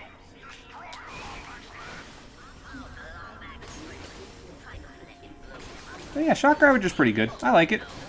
It's not very powerful, but... Well, if you're up against shielded enemies, you don't necessarily need power. You need the shield gone, and that's pretty much what it does. So, I'll take it. Oh, Cole has arisen from his nap. And he is coming to watch me use the Shock Ravager to my advantage. Electrical attacks are useless against an electrified enemy, Ratchet. Try a different weapon. Oh, no, you actually, if they're electrified, you can't use the Shock Ravager, unfortunately. So, like these little guys that have the little tasers on them, yeah, you can't use the Shock Ravager on them. So, it's too bad the enemies can't hit each other, but, you know. Damn, bro, why are you playing a game that's nothing but just trash all over the screen? See what I mean? Cole is not a big fan of this one. Fuck this game. Let's just get rid of these guys. I probably don't even... I can just do it with the wrench. It's not like I get any extra experience for killing those guys as far as I'm aware. You know, so. a lot of people ask me, Cole, why don't you like this game? I can describe it like this. It's difficult the same way Dark Souls 2 is, but worse. So it's just difficult for difficult's sake in some cases? Yeah. Let me ask you a question. How much did you use the Groovatron the last time you played this game? That guy was invisible. There's guns outside the rocket launcher? Yes. I say that with half joking. I probably used the guns a lot. But I actually remember using the Groovatron quite a lot because it was essentially it was just essentially a giant middle finger. Yeah, it was a get out of your jail free card, basically, is how I described it. So. My biggest problem with this game is that the way that it decides things are difficult is not with challenging platforming segments or stupid things. It just decides, oh, I guess all the enemies hit like garbage trucks in normal mode. Oh, what's that? You wanted to play the video game? Shame. All the bosses just have wild missile patterns that are completely unfair. And you have exactly 4 frames to dodge. Ha! I was like, wait a minute, where do I go? Oh, I have like no problems with this game's story, like whatsoever. I just woke up from a nap. That's fine. I have 0 problems with this game's story whatsoever, but the difficulty and just how just the absolute stupidity of this game and the glitches just ruined the entire experience for me. There are a few glitches, that's true. Well, that's not going to lead to any pirate booty. If my memory is correct, I think I fell to the floor at least 20 times in the final stage. Oh, good lord. Fuck this game. Ooh, we got some more Raritanium. Let's upgrade some stuff, shall we?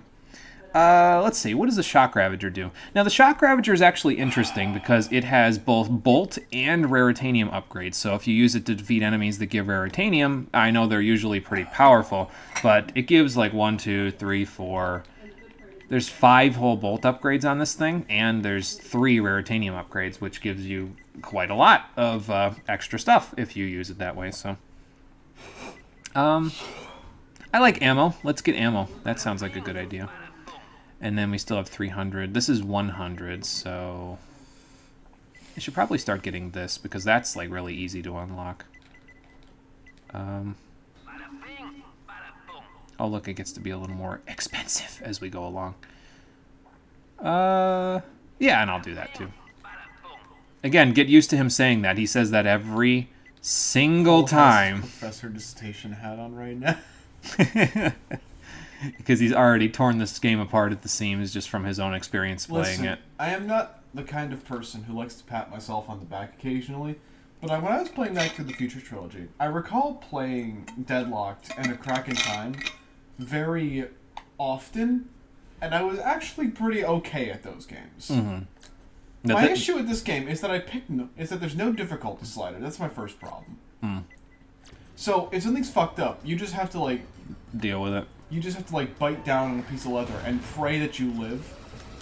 Because it's like I'm not one of those people who's like, oh, let me just turn on easy mode. But like I need like there needs to be like an option, like in terms of how much do I want to torture myself. Ha! You, sir, were not electrified. No.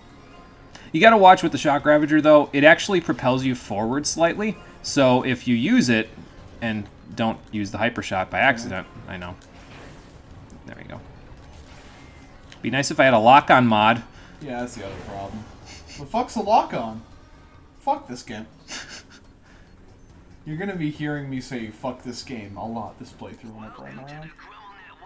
Cole will hate most of the games that you give. Well, we got a little more Raritanium, so let's, can I upgrade anything here? I think I can upgrade the power. Problem is, when you go into this game, you're like, wow, let me play a Ratchet & Clank game. But instead you're actually just playing a bullet hell game with no difficulty slider that you fall through the floor whenever the game feels like it. Oh, like, boy. I cannot physically tell you how many times I died on this game's final boss because of how bullshit his missile patterns are.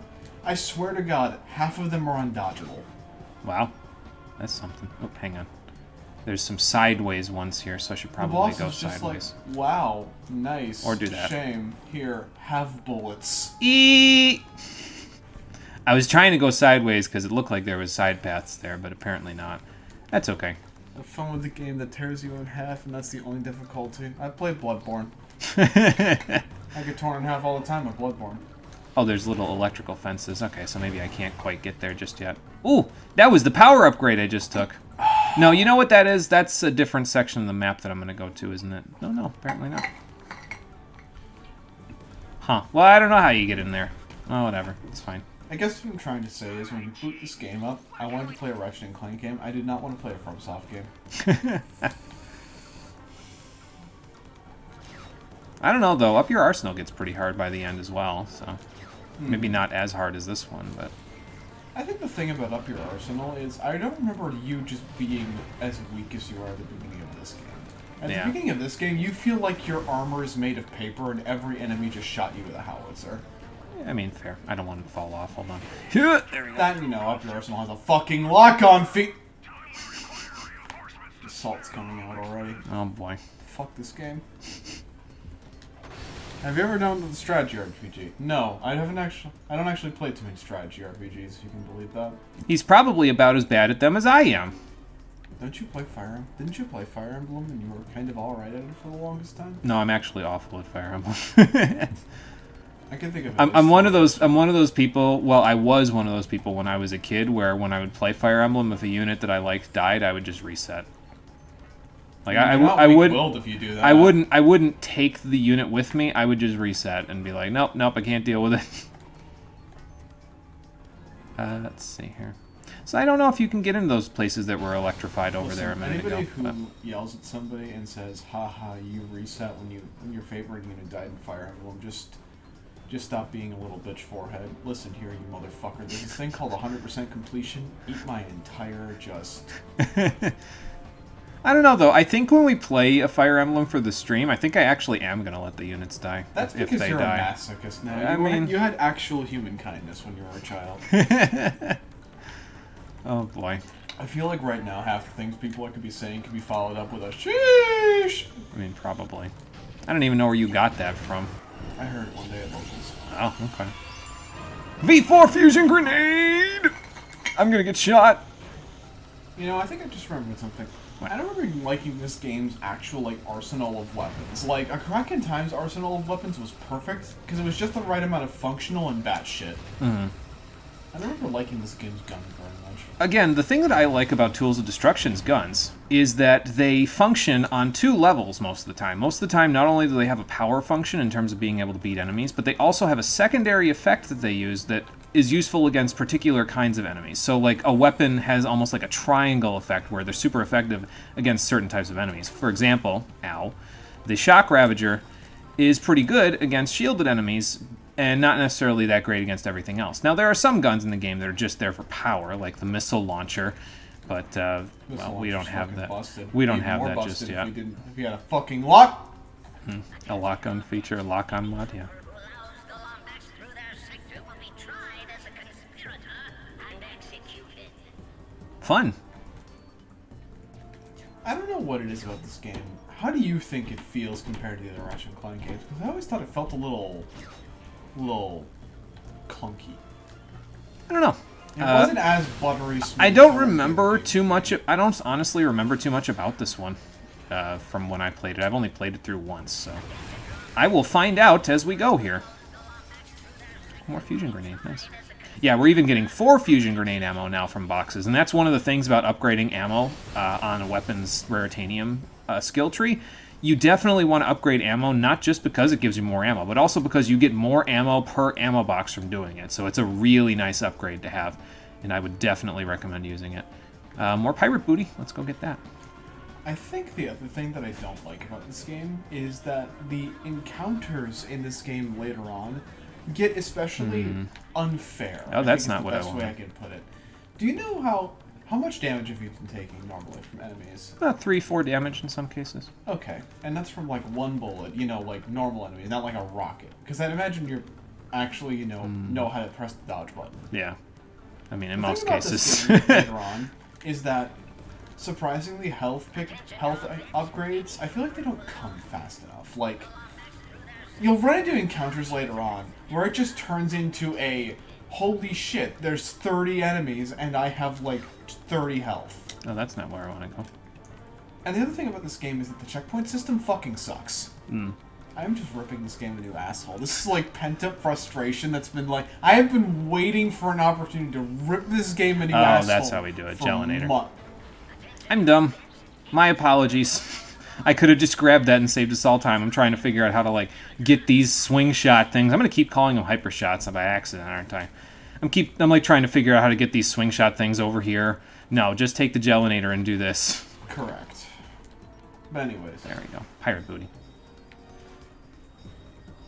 Thank you. I'm collecting crystals from the Spyro series in my Ratchet & Clank.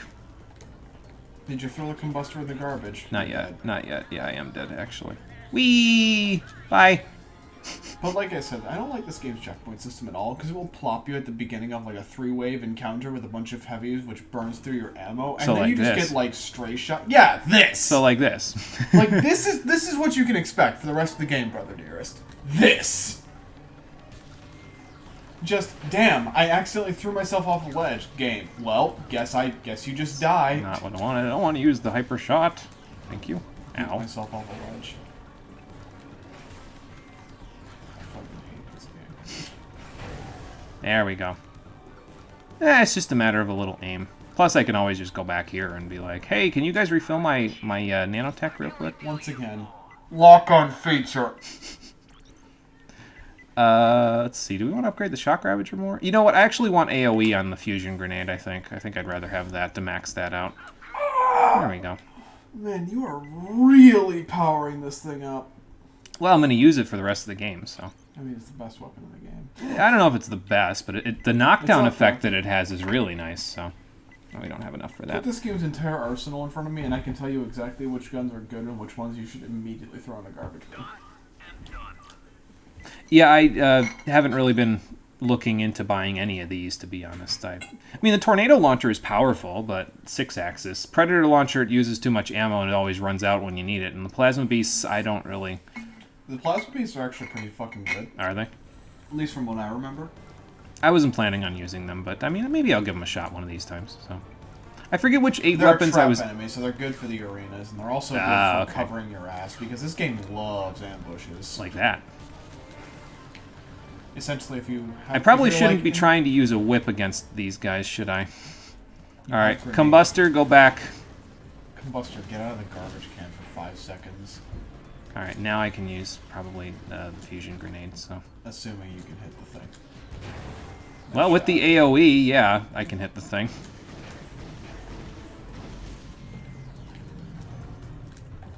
But yeah, that's why I like to get the AoE on the fusion grenade, because it just blows up humongous once you get the AoE upgrades on it. It's really nice. Damn.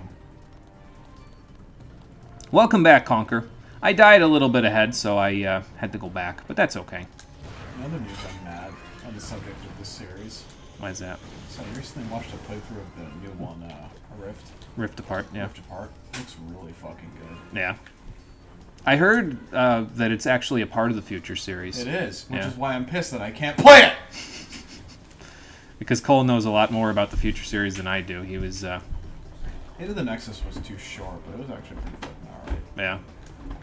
I don't remember Into the Nexus either. The only one that I remember more than basically not at all is The Crack in Time, but that's because I played that one more. Set up a lot of interesting things. Mm-hmm. And my biggest issue with Into the Nexus is that there's not enough of it. I feel like that's a lot of people's issue with Into the Nexus, though, is that there's not enough of it. It'll take, like, 2 streams for us to beat Into the Nexus. It's The game- almost like a DLC for A Crack in Time. The game is intriguing to me because it has so much content outside of the main game. Like, the upgrade tree for the Rhino is batshit. It takes you 2 full playthroughs to get the Rhino done. Wow. That's pretty impressive. Yeah, welcome back, Conker. I forget if I mentioned that to you, so... Yeah, they didn't even have difficulty options here, so that was all it was. Have fun with the game tears you in half, and that's the only difficulty. You done that with a strategy RPG? Have a boss fight to send call, oh boy. I think the reason the wall jump feels so jank is that you don't really jump off the wall, you just sort of change directions and move to the other wall. Yeah, that's kind of the feeling that I get from it, right? Is that it's not really like...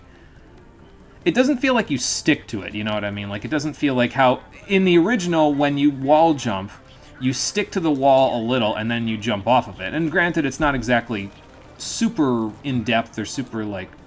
You don't get a lot of hang time or anything like that, but it feels more like you're actually doing a wall jump as compared to this game, where it feels less like a wall jump and more like...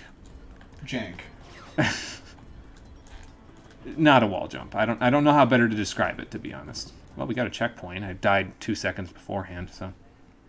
I'm just double-checking to see if there's anything we've missed at this point in terms of... Like I said, this stuff game's here, checkpoint system is so fucking weird. Like, it's just so strange. Oh, okay. I see. Light up all the switches! Burp, burp, burp. I still remember that sound effect from, I think, Going Commando, where you light up the stuff and they start beeping, and they start beeping faster, and then when you light them all up, it's like... Burp, burp, burp. It's great. Listen. That is just stuck in my head. Ooh, hang I on. think the other thing... Electrified enemies. Let's do this. Apart while you're just casually capping on these lads, because these enemies aren't even actually that... Oop, drop ship, you were saying. Ambushes, lol. Anyway. Well, these guys have a shield, though, so I can just do this. I think the reason why I'm so bitter about Rift Apart is that, like, this is just another game in the line that I really wish I could play, but... Listen. You know why I'm bitter about Rift Apart? I'll tell you why I'm bitter about Rift Apart. Because most of the people that are playing Rift Apart never got to play the rest of the Future Trilogy. Because it's been 2 whole-ass console generations since they've done anything with the Future Trilogy. Precisely. And it seems like something where if Insomniac was thinking about doing that, and I mean, Insomniac has been on a pretty decent roll lately where they've got, like, I mean, they made the Marvel Spider-Man game, so that's been pretty good, because those games, from what I understand, are pretty solid. Sequel. Yeah, so... Hell, can't wait for that! From what I understand, those games are really good. So Insomniac's been on a roll lately, but it feels like if they were going to make a sequel to the Future quadrilogy, which they did in Rift Apart, then they should have, like... I don't know, made this remastered for the PS5 or something. So that way you could play it and not be lost. So I think that's my main gripe. That I have right now is because since I'm still, like, working off the trauma of getting a fucking graphics card, Because that was legitimately an actual traumatic experience, considering it took me 2 full weeks of getting up at like 7:30 in the morning to like comb websites for it. Oh yeah, was not fun. I don't even want to think about how bad it is to get a PS5 right now. I don't want to go through that again. I am willing to miss out on an entire console generation because I don't want to deal with that anymore. Okay. I was just looking at the boxes when they were falling over. I was like, wait a minute. Like the Havoc engine, the Havoc we're getting physics. to the point where their games are like good. Like, you know, we've got Spider-Man Miles Morales, we've got Rift Apart, we've got the Demon's Souls remake. Although Insomniac didn't make the Demon's Souls remake, so to be fair. I know, I'm just listing off games that are actually good on the PS5. Yeah, it's more of a wall bounce conquer, actually. Yeah, that's a good way of putting it. So it doesn't feel it's like a ball bouncing between walls where it loses height after a while because it desperately wants to, like one of those bouncy balls. If you toss it up against a wall and it like bounces in between walls, usually unless you throw it really hard, it doesn't bounce between walls as well. It'll lose height and then it'll keep bouncing. Sorry, continue. It's just like, there's no reason for me to buy a PS5 when I'm sitting here on an extremely powerful gaming PC that can just run things. I guess what I'm trying to say is being on PC has spoiled me rotten. And I'm still just kind of mad that I don't have time to finish up the Mass Effect remake. You don't? Oh, you can do that from over the shoulder, but only kind of. You have to leave over the shoulder to do that. You have to hold L1, hold R2, and then throw it. But you leave over the shoulder mode to do that, which is kind of jank. Not gonna lie. Let me give you some advice, Murray, about PCs. Don't build one right now. Please don't. Don't do that to yourself. It was a bit of a pain in the ass, wasn't it? GPU... Oh, we've got a cutscene. Your PC's kind of middling that you didn't make one, though. Cole might end up skipping this generation of consoles despite the games coming out. Yeah, I don't know. Those creatures are telling us to go inside that building. Are they? Creatures? What creatures? Clank, are you still on drugs? Wires crossed in that crash. You need to stop taking nanotech hallucinogens, man. That female robot that you got in with Megacorp. Oh, okay. Well, that's different. I love Ratchet's Modifying face. yourself in private. Absolutely not. And I do not care much for your tone. Okay, so this is fucking weird because no! this definitely does not look like anything a robot is supposed to have any right having on its back, Such a man, but question. this is the Robo-Wing section. You like Superman 64? Never played it. 6-axis control. Ah, fun. Have fun! Can't I just flap instead? I mean, I should try. I will try. Can't Well, turn, okay. guy. Oh, you're right. You can't turn without using 6-axis. I fucking hate this game. Evidently, Cole's not a big fan of the 6-axis controls. I think a lot of people would agree with you on that one, though. I don't think a lot of people like the 6-axis in this game, so... Listen, when you try to take your games, or your consoles, Wow. fucking, like, feature and put it into gameplay and force us to use it, like, my guy, listen here, Well, you okay. little shit. I made it. Perfect.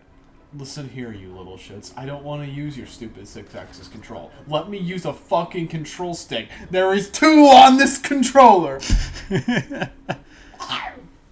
Okay, so if I flapped my way over here, I could go back to the start of the planet if I wanted to. Alright, well that makes sense. From this one, that is. So, but... Yeah, those look like insect wings to me, so I don't know what... Those little nanotech hallucinogen robots that Clank's been seeing have got a weird taste in graphic design, that's for sure. Can't believe Clank's a common writer. Yeah, they do look more insect than anything, that's for sure. Welcome to how you feel in regards to Golden Sun. If we get a Golden Sun 4, it's kind of been 11 years. Yeah, it's... It's been a while, that's for sure. Alright, let's get some weapons out, shall we? Let's get Fusion Grenade, let's get Shock Ravager. I'm sure we'll have a use for one or both. The Hall of Knowledge. That's where we are. Ooh, classified information. I like classified information. Can I have Let's some? go steal stuff. It's I'll steal the controller from you and shake it at the non-existent camera as he said. I mean, if you need to shake the controller in Rage, I can give it to you right now. Why do that when I can shake my fist in Rage? I mean, that's fair. You've dedicated your life to waiting on the Golden Sun releases, sad panda. Boy, I hope one of these days your dream becomes fulfilled, though, because That's a hell of a thing to have to wait on, I'll tell you what. On the subject of things that are a hell of a thing to wait on, can we just take a moment to look at, like, everything going on with Smash Ultimate right now and how Square Enix played nice for once? I can't believe Nintendo... I can't believe Disney let them put a quote-unquote Disney character into Smash Ultimate. Fucking, have you seen the Dive into the Heart stage? Mm-mm. It's just Kairi and Riku in the... Yeah, nice. because we won't be that nice. Because Disney wouldn't let them take any actual Disney material and stick it in Smash Ultimate because they're anal retentive about that stuff. So I have a meme.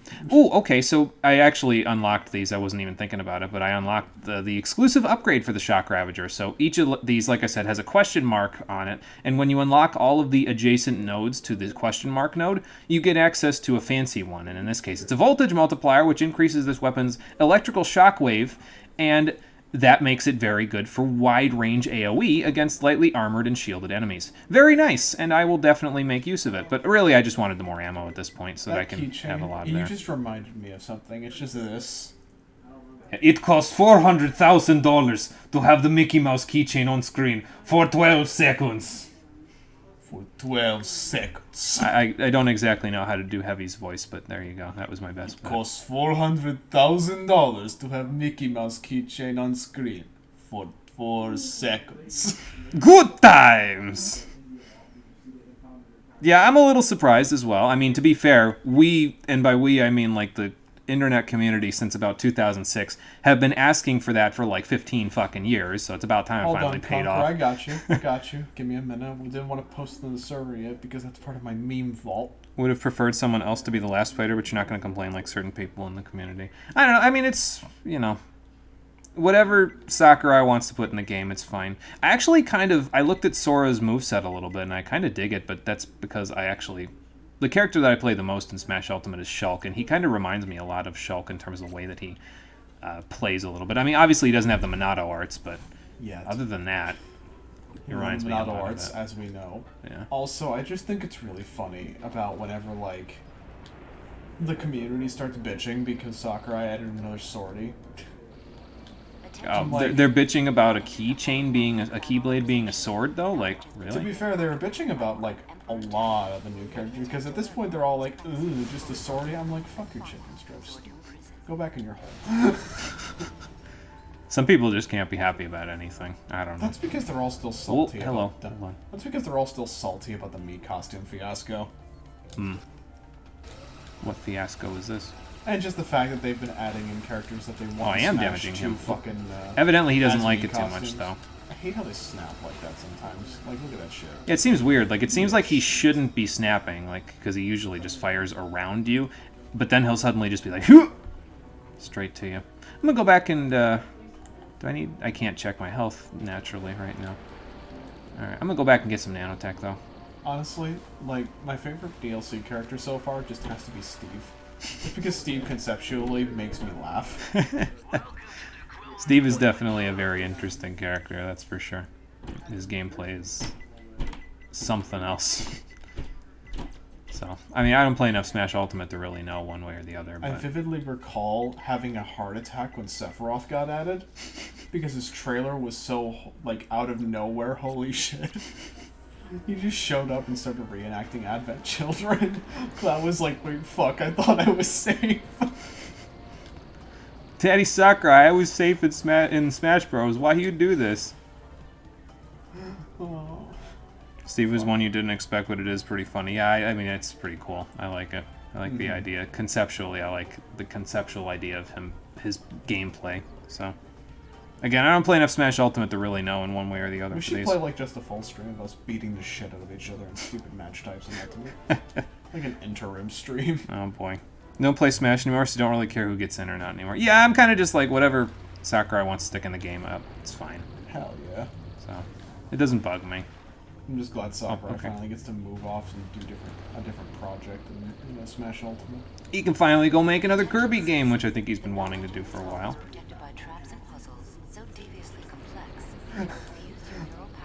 I saw a meme on my Twitter feed regarding that Conquer of just like Sephiroth, but he was like a depressed crying Wojak, and he was just looking at Sora like running at him. What do we got down here? Oh, was thinking it was going to be a little deeper than that, but that's okay. Sora really coming out of nowhere to go slap the shit out of everybody. You appear to be more clever than we anticipated, but the security measures on this level of the facility are far more devious than... Though I do like that Sora getting added to Smash means that all the Kingdom Hearts games are now on Switch. Did they announce that, or? I mean, Kingdom Hearts 1, 2, and 3 are coming, and I can't imagine the rest of them are far behind, considering that the final mixes and like the HD remixes. Yeah. Which means you no longer have an excuse! I mean, my excuse is I have 120 something other games to play. Oh, there's jellyfish in there. Listen. I will not die. I will continue to exist until you play Kingdom Hearts 3 and give me your actual final opinion on the series. But I wanted to stop playing it too. I don't want to play 6 midquels. You can't see it right now, chat, but I am giving him the most aggravated look I have ever mustered in my life. Listen, you did not just fucking go our entire childhood going, damn, Kingdom Hearts 3 is going to be great, and then not talk about it for like 6 years, and just be like, damn, let me just not play it, ever. Like, you don't do that to me. Almost. So, wait, hang on. I still have Gelinator, don't I? Hold on. Let me see. Like, you can't do that. Yes, I can. I am so sorry, sir, but that's what I needed. I just needed the little extra boost. Boosties. Cloud, it's okay now. Sora is going to arrive to kick Sephiroth's ass again. Yeah, pretty much. I haven't seen that one. Honestly, you would have loved Adult Isaac from Golden Sun Dark Dawn to get in, but it's fine. Golden Sun fans are very patient. I think Sakurai said the collections are coming to the Switch in the Direct. Ah, okay. But yeah, it would have been interesting to see characters from other series get in, but again, I think Sakurai was like, man, again, they've been clamoring for Sora for 15 years. If we don't put him in, we're gonna get fucked. Like, people are gonna be so mad. Listen, Conquer, you forget though. I hold a power none of you do. I can make him do it via suggestions. I think he did Time to Face Reality. What did I do that... You did not make me wait like 20-something years of my life to not play Kingdom Hearts 3. I mean, you played Kingdom Hearts 3 though, didn't you? I did, and I liked it. And you haven't! I just haven't because I don't feel like playing the midquels, that's all. Because in order to understand what's going on, and oh, that was Pirate Booty. Hey, look, that's okay. You're surrounded. I am surrounded. I'm gonna have to go back and get that Pirate Booty. V2 Shock Ravager! Let's get this thing moving up a little bit, so... There we go. Ooh. Now there's guys that actually need the Shock Ravager. See, like, they die in one hit to the Shock Ravager, so... That won't always be the case, but, you know, while it happens... I'm not liking this encounter very much, but then again, I don't like very much at this game very much. Well, since this guy's out the window, I'll just do that. So... Actually, this wasn't an encounter. It was in the room like this later in the game, I think.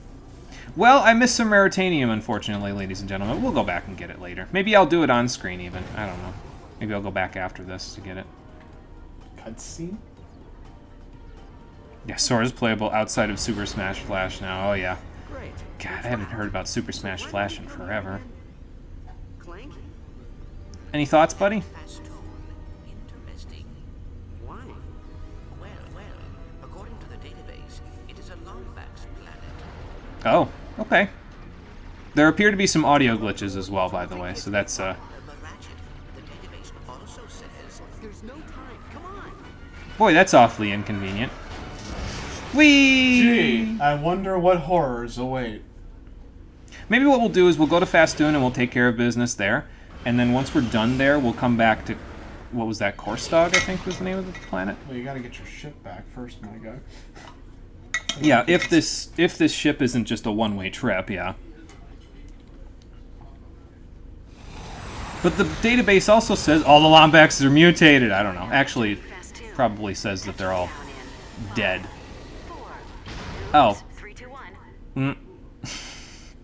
Oops. Oh, boy. Well, at least the AIs admit that they made a small mistake, but...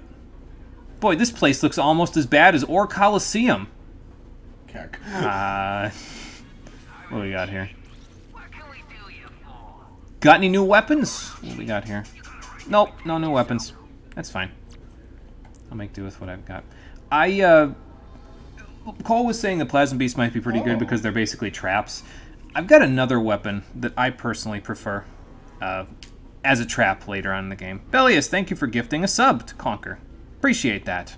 Conquer has become monochromatic. So thank you for gifting that to him. I appreciate it. This is the kind of humor that the Spyro trilogy needed. Yeah. Yeah, like I said, this game kind of... It has some of the humor from the older games. I personally find that it's more of a, like, Saturday morning cartoon-esque sense of humor than a biting sarcasm sense of humor. And I mean, they're both fine. They're both okay in their own ways, so... You want to know what I think is weird? On the subject of the game's sense of humor, as time has gone on, I find that... Cutscene. It's fine, you can talk during it. I don't care. I tried to tell you, Ratchet. The database said this planet was deserted ages ago. Oh, okay. So Lombaxes have all left. Fantastic. Deserted, infested with monsters. It's an old ship. Fair enough. Very old, it would seem. It might be a Lombax ship, though. So if anyone's going to know how to fix it, well, Ratchet would. I hope. Excuse me. Any idea what that says? Ratchet, we must be practical. Tachyon will find the pod's flight codes. He will be here any minute. Clank, please. I need to fix her. She might be the only thing that'll tell me where my, the rest of my tribe, race, I don't know. Confirm 6 missing components necessary for intergalactic travel. Happy hunting. Oh, thanks. I Fine, forgot I'll if this do game that. actually goes into why Ratchet fixes the ship, or if it's just like implied. I think it's just implied that he... Whoa. Okay. Havoc plus. Havoc plus. I found more pirate booty, mercy. though. Apparently the pirates have been here at some point. Yeah, there are pirates in this game, in case that wasn't immediately clear by the fact that I'm finding their booty everywhere. There's a few more pirates in the next game, if you can't tell. I really don't mind. I really don't mind Quest for Booty enough, I'm being frank. It's got most of this game's guns and a lot of similarities, but I don't know why. The game feels better. Maybe It's weird. Maybe they like fixed a few of the programming I think things. species was the word we were looking for earlier. Probably, yeah. Did those guys look like Percival Tachyon for a minute? I'll just call him Tachyon. That's what he's called by everybody else. Maybe they just sounded like him because they're as annoying sounding as he is. I don't know. Alright, Siggy already. Goodbye. Oh. There we go. I got it. They have gloves. They do. And Tachyon thought I was primitive, or Clank was primitive. Maybe he should look at his own race that's here. It's fucking funny that they're just wielding the clubs in their mouths. Yeah, that's a thing. By the way, what happened to Angela from the original trilogy? Oh, decanonized planet. Yeah, Insomniac didn't like her anymore, so she's not a Lombax. Or she is a Lombax, but they don't approve of her. Or she is a Lombax, but they don't... Well, shit. I don't know. I don't know what Insomniac's excuse is. I feel like they might have forgotten about her when they made this game's lore, and then all of a sudden it's like, well, wait a minute, what about Angela? And then all the fans asked them, but wait a minute, what about Angela? And they were like, oh, fuck. Oh, fuck, Rift Apart. Yeah, to the void of uncanon. Apparently so. Yeah, species is the word we were looking for. Ratchet gets a muscle car. Something like that, yeah. I'll tell you what, when I played this game through the first time, though, I thought that the bolt multiplier upgrade that you get on the Raritanium screen was for all bolts. As it turns out, I'm pretty sure it's not for all bolts. It's just for bolts when you defeat enemies. And I can check that the next time we find an actual, like, upgrade section. But I'm pretty sure it's just for defeated enemies. It's not for everything else. Since I was talking earlier, and I completely forgot what I was talking about midway through because I was laughing at these things wielding clubs in their mouths. The one thing that I think is a little strange about A Rift Apart, Ratchet's humor, like, is at its, like, most dry in that game. Like, he doesn't seem like the same character from, like, the original trilogy. Like, you can see hints of it, but it's all very bad in that. What's weird is that, the other Lombax, I have completely forgotten her name in every sense of the word. There's another Lombax in Rift Apart, apparently. If they were in the first trailer, shut the fuck up, it's not a spoiler. Okay, fair enough. And the other Lombax actually has, like, pretty decent, actually written humor, which is weird that I think Which is The weird, I entrance to this think. Raritanium mine is too small for the both of us. Perhaps I should investigate. Okay, I'll let you investigate in a moment. Oh no. Put it this way, Angela is a bodybuilding steroid-taking Lombax who has taken cybernetic enhancements in the future to terminate all life. Plays Terminator Music. She is the AI that has gone rogue and will not stop unless stopped for the 43rd time in a future installment. Lots of fun canonization. God damn it. All of a sudden you just hear the Terminator music playing in the background. Fuck. Sir, Terminator put music starts the playing, sir, the put the bomb DMCA down. just flies through our window. I said put the bomb down. There you go. The shock Ravager's a little weird. It's a little... Well, I don't want to use the word jank again, but it is. It's a little jank because, like, you'll whip in between people and the shock won't travel between people, but you'll actually hit them with it and then the shock will travel between people, so I don't... After I read know. the Terminator It music just starts reads. playing, I just could feel the DMCA flying through the window and hitting us both in the head. Oh, boy. DMCA's are physical bricks now. Can And I it's go tossed through back your up window. here? I can probably go back up here, right? Yeah. Because I can get enough hang time. Sir, are you all right? Somebody You don't look all right. Some... Sir, I'm talking to you. I exist in eternal suffering. Yeah, it looks like I it. live in... I stare into the Stygian void and it stares back. Did you blink? Did you blink though? He's actually dead. I can't actually kill him. He's stuck there for all eternity. Oh no! I can't. There's nothing I can do. I feel so bad for him. Yeah, I know, Bellius. I got nothing. Let's see. Oh, I got enough for the fancy upgrade to get the electrical shockwave to help in crowd control. I'm gonna get it because it'll probably help out a little bit. I can't. We don't quite have enough for that or that yet, though, but Oh, you sent his soul to the shadow. I sure did. Okay, so we still need to get power here. You Maybe are I'll do that upgrading to get these the exclusive weapons, upgrades later. Fast, like really fast. Well, these ones upgrade pretty quick, though, so... Yeah, you're right. It's the You know. later ones that take like half the game to become half decent. Yeah. Later on in the game, you're just starving, begging for Raritanium. Like, Gotta give me find a just bunch of scrap, sir. Leviathans in order to get all the Raritanium you need Oh, later. fucking Leviathans. Fuck that planet. Fuck that planet. We Fuck that planet. already beat a few of them on the second planet, so... Oh, I know. There's just more of them later, and they hit like garbage trucks. Of course they do. Because why wouldn't they? I think we're going to find a few of the parts, and then we're going to call it a day, and we'll find more of the parts on the next one. Like, I'll probably save it after we find, like, half the parts, and then we'll go from there. Because, like I said, I want to go about between two... Well, maybe we'll find all the parts, I don't know. Because we have to do a Clank level in order to find the last part, You know, as I you think may have that's the seen other down problem there. that So. I ran into on the subject of Raritanium upgrades and upgrades in general. The other problem is that I feel like in regards to some of the guns, some of them are really fucking weak, even fully upgraded. Predator launcher. Do you remember the fucking how much damage I was doing to the final boss when you were watching me while I had the vein popping out of my forehead? Not very much at all, yeah. I was Ruisu Sensei. I hope I said that correctly. Thank you for following. I appreciate it. That's why there are Raritanium upgrades, but even still, in some cases, it feels like some weapons just don't get really great. I vividly recall running out of ammo on the final boss, and he wasn't even dead. Yeah.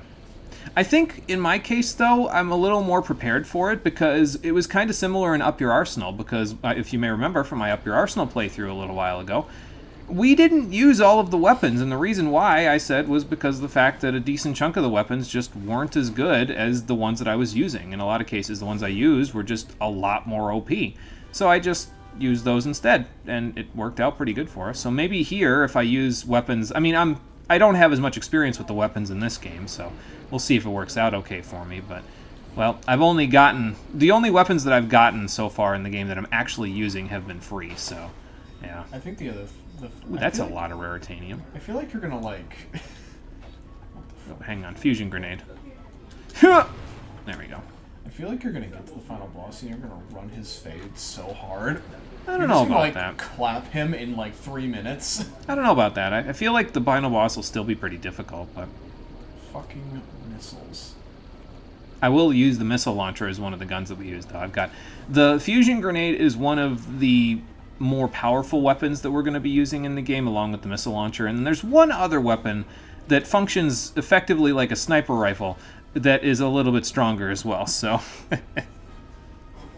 I did get it, awesome. So how you doing, Risu-sensei? Welcome to the stream. We're on Planet Fastoon. I'm avoiding the Clank level because I'm going to be calling it a day on the stream pretty soon, so I'm trying to see if I can get the rest of the planet done and how long that takes first.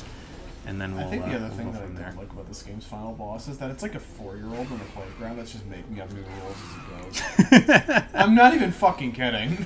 Oh, hang on, He just Fusion pulls Grenade. mechanics out of nowhere because he's just like, well, guess you can't hit me now with your wrench or this or that. Damn, guess you ran out of ammo because you shot my shields. If I remember right, the flamethrower in this game is pretty good against the final boss, though. I don't quite remember. I don't know if I even used the flamethrower the last time I used it. V3 Shock Ravager! We're getting there. I'm gonna need the fusion grenade for this spawner, though. Just toss a couple of them his way, and then off we go. Because it appears as though he's not just spawning the little guys, he's also spawning the guys with the bombs, which I definitely don't want. But yeah, see, now that we got the exclusive upgrade for the Shock Ravager, it upgrades its AoE, so that now it can actually hit enemies, even if you don't actually whip them. Before, it wasn't really, it was whiffing a little bit when I wasn't hitting them. If I was like going in between them, it would just whiff. But now, it doesn't do that so much, which is good. Might beat the final boss easily. Maybe not 3 minutes, but probably closer to 5. That's true, you have a wrench if you run out of ammo. It's just that the wrench doesn't get upgraded in this game like it does in Going Commando, so it's... The wrench stays pretty weak through the whole game, unfortunately. I even think it's an inferior model to some of the older wrenches that Ratchet's used, if I remember right. I think it's an Omni Wrench 3000 instead of an actual... Is it in here? No, it's not in here. But I think somewhere it might list the wrench. And it's like... Well, there's one of our Clank upgrades, the Robo Wings. Is it in here? No. But I'm pretty sure I remember it being like a different model of Omni Wrench that's like weaker than the other ones that he's used in the past. So I don't remember where I found that from. It might have just been from a wiki, to be honest. So. You ever wonder where the hell... I just had a thought. Like, it just occurred to me with something. You know, with Ratchet just having all of these guns from like all these past games, do they just like immediately break after the credit sequence of every game? Does he just sell them for scrap? This is the Mega Man X question that I've posed previously with Mega Man X's armors, where what happens to his armors when the game is over. I've never come up with a solid answer, unfortunately. They started getting a little better about that later games because they gave actual reasons why X isn't running around in the ultimate armor clapping everybody's faces. Yeah, because it'd be kind of spooky for literally everyone involved. All you hear is just X shouting, Nova Strike! And then he just flies forward, like, through every boss. Including all the ones from Marvel vs. Capcom Infinite. They tried that in X5, though. Yeah. Yeah. Yeah, actually they did, didn't they? Because in X5, if you don't use X in the opening level, which I forget if we did or didn't. I think we didn't.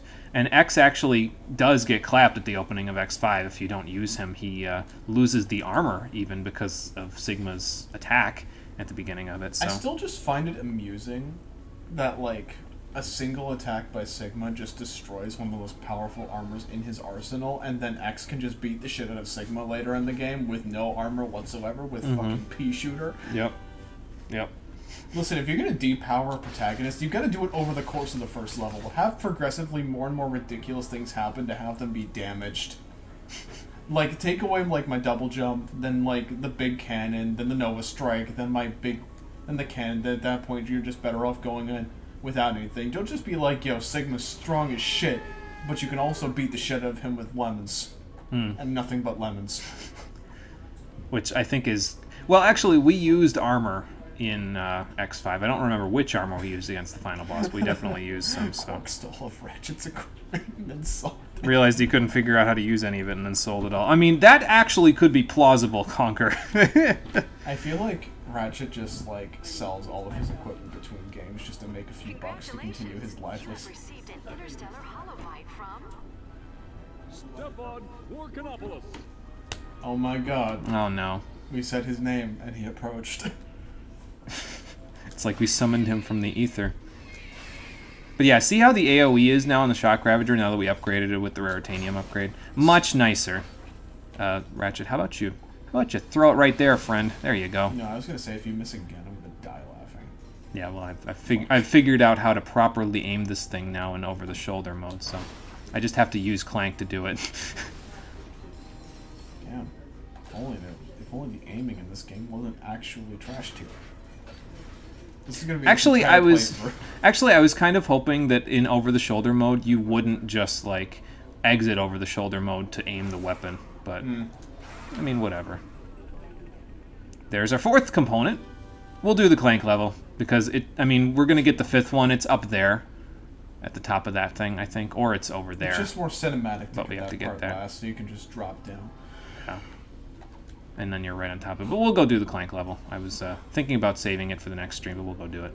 You know, I have lots of bolts. Games that involve jumping off of high places and bashing the hell out of somebody. You know, it's a game that I haven't seen you play. What's that? Infamous. Infamous will be playing for the stream at some point. I just haven't played it yet. It's on the list of things to do.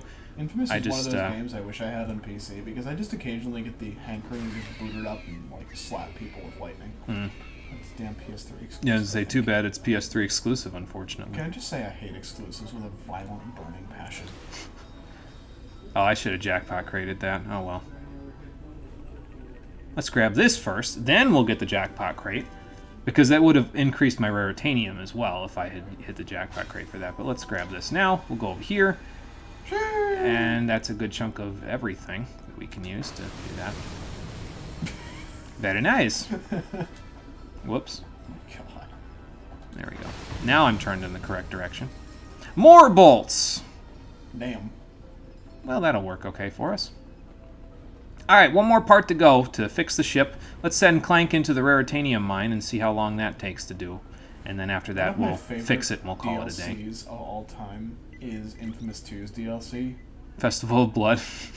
Yeah, I remember that one. Festival of Blood was great. Can I throw the combustor in the trash bin now? I haven't been using it at all. I can throw it in the bin now, right, Cole? Do you need my permission to throw something away? Throw the whole game in the garbage while you're at it. See, I told you he'd say that earlier. We'll be fine with just the Shock Ravager for now. I mean, if I have to, I'll get the combustor out for something that's like floating way out of reach, but... We have short and medium range covered right now with the Fusion Grenade and the Shock Ravager, so... just need long range. Infamous was a ride. Too bad Melee's shit in Infamous 1. I'm glad they fixed that in Infamous 2. Melee feels so much more satisfying in Infamous 2. So... Infamous was or is a game you've wanted to play before, but just never got around to trying and get it. It's a lot of fun, Conquer, and we will be playing all three of them for the stream. We'll be playing Infamous 1, Infamous 2, and Festival of Blood, so... Second Son doesn't count. I don't know if Kira would agree with that one, because Kira suggested that at one point. Also, the hallucinogen nanobots have come back, and now they're following me. I can't really They're like talk shit gadget-bots in about this game. Second Son. Second Son was doomed from the beginning because it's an Infamous sequel. Can I I like some of make the you powers, follow though. me? No. Don't you get, like, neon power or something in that one? Neon, television, smoke, concrete, paper if you did the stupid DLC thing. On the Well, I subject definitely of- can't break that. Actually, I just realized I need to go. Uh-oh. D&D in 15 minutes. Uh-oh, yeah, you should probably go take care of that.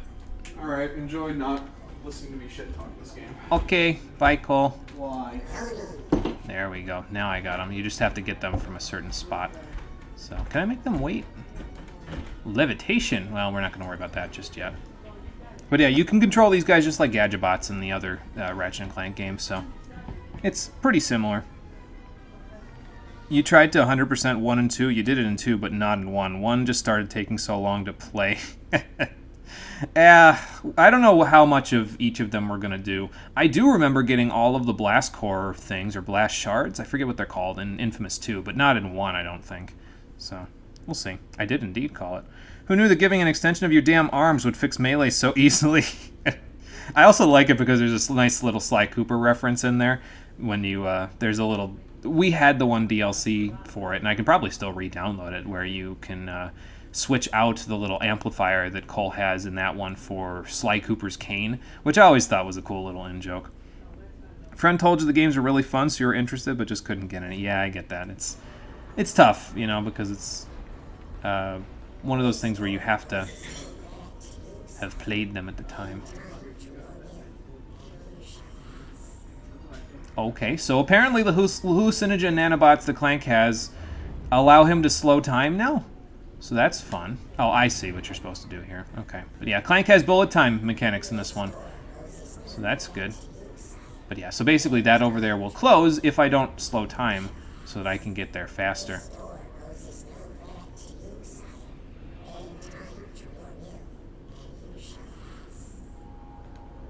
It seems to be, I don't know if it's infinite, but it seems to be fairly, you get a fairly generous amount of time to use his time control powers. I think eventually it runs out, but I'm not 100% sure about that. So there is some raritanium in here, though, so that's cool. We can also levitate with Clank in this one, and, well, it's not very good. It lets you do that. It gives you a decent chunk of time to float around, but I usually find that it's just enough time to not get across some of the larger gaps that Clank needs to clear if you don't, like, go to the very end pixel of those gaps. I think he can still float, but it's not as good as it was in other games where he can float and there's, like, you know, actual good stuff for it. Like, I feel like if I tried to do this over this one, yeah, that'll happen. So, and I'll fall into a pit of water 5 feet below and die. So I'm just gonna go through here. I think the Zoni will teleport behind me, basically, or they'll teleport towards me if I do that. Yeah, if only Clank could do this outside of these levels, that would probably be fairly useful, yeah. I don't know if it would affect Ratchet in any way, but I mean, I would imagine it would have some sort of a splash effect. It seems to have a very strong splash effect on everything in the mine, so I don't know. I keep thinking I'm gonna, like, get hit by something when they do that. The problem that I have with levitation is in where it's implemented on Clank's selection wheel. It's at the bottom, so you will naturally always be pointing the control stick down in order to use levitation, so you'll never get as much distance on it as you could if you weren't pointing the control stick down. Now, if you were pointing the control stick up, if it was where follow is, it would work perfectly because you're going to be wanting to move forward anyway, but you're doing this, so you're always going to be kind of down before you move. It's just, I don't know, it's weirdly placed. That was the one thing you didn't do in one. Blast shards without a radar sucks. Oh yeah, for sure. Yeah, you get temporal distortion in this game. I don't know why Clank can do it, but maybe we'll figure that out later. I'm just trying not to get hit at this point. Oh yeah, and the Zoni help you in combat too in this one, so that's not too bad. They have some fancy bombs in their chassis that they'll throw at enemies. There's a little bit of a cooldown on it though, so you want to make sure that you're a little careful with them when they use them. So, okay. Well, that was a little hairy. Could have been a little more if I didn't go as quickly as I did. Yeah, I don't know, the Clank levels in this game feel a little... I feel less in control with Clank than I did in other levels with Clank. Like, here's an example of one of the pits that I was talking about. So you gotta get, like, pixel edge because you have to start out the levitation. Like, see how close that was? I mean, I was at the very edge of the platform, and I still only barely made it over here. So, now you have to add in not just that, but you also have to add in the temporal distortion here, too, like this. So, whoa. And, unfortunately, temporal distortion does not increase your levitation time, which... I don't understand that either, but whatever. Alright, go get him, Zoni. But yeah, trying to fight with Clank is... I mean, look at it. It just doesn't seem to work as well as it did in other games. He's a secret agent at this point. Come on, his Kung Fu should be, like, really good, and he should be able to hit things from farther away than not at all. But, unfortunately, he cannot. I don't know. It just makes Clank harder to use in this one, and I just don't... I don't know. I don't like it as much. Manipulate. Okay. Remember Lego Star Wars? Yeah, they got an idea from Lego Star Wars for this part. It really does remind me of the Lego Star Wars build effect, though. So, I mean, it's not really all that shocking, I suppose. Yeah, they can manipulate this elevator so you can get on it. And this first Clank level isn't too bad. I mean, really, the hardest part about it is these enemies, to be honest, because you gotta wait for the Zoni to attack for you. But, Other than that, I mean, this first one isn't too bad. Some of the Clank levels later, though, I think there's like 4 or 5 Clank levels in this game, and they get a little tricky. So, can you guys, like, actually hit the broadside of a barn, please? Because I can barely do it. Unless I do that. Oh, okay. I was going to say, well, that guy's not dead. I was going to say, how do I even kill this guy if he's going to stay up there? But he's not, thankfully. Well, we could manipulate, but let's get this guy first. Please stop attacking my new hallucinogen friends. Thank you.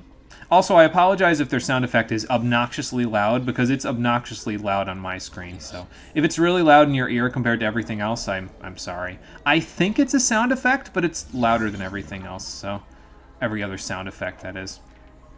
I do like the Zoni as a concept, though. They can get around a little bit easier than the Gadgetbots because, well, they can teleport. It's just, I don't know.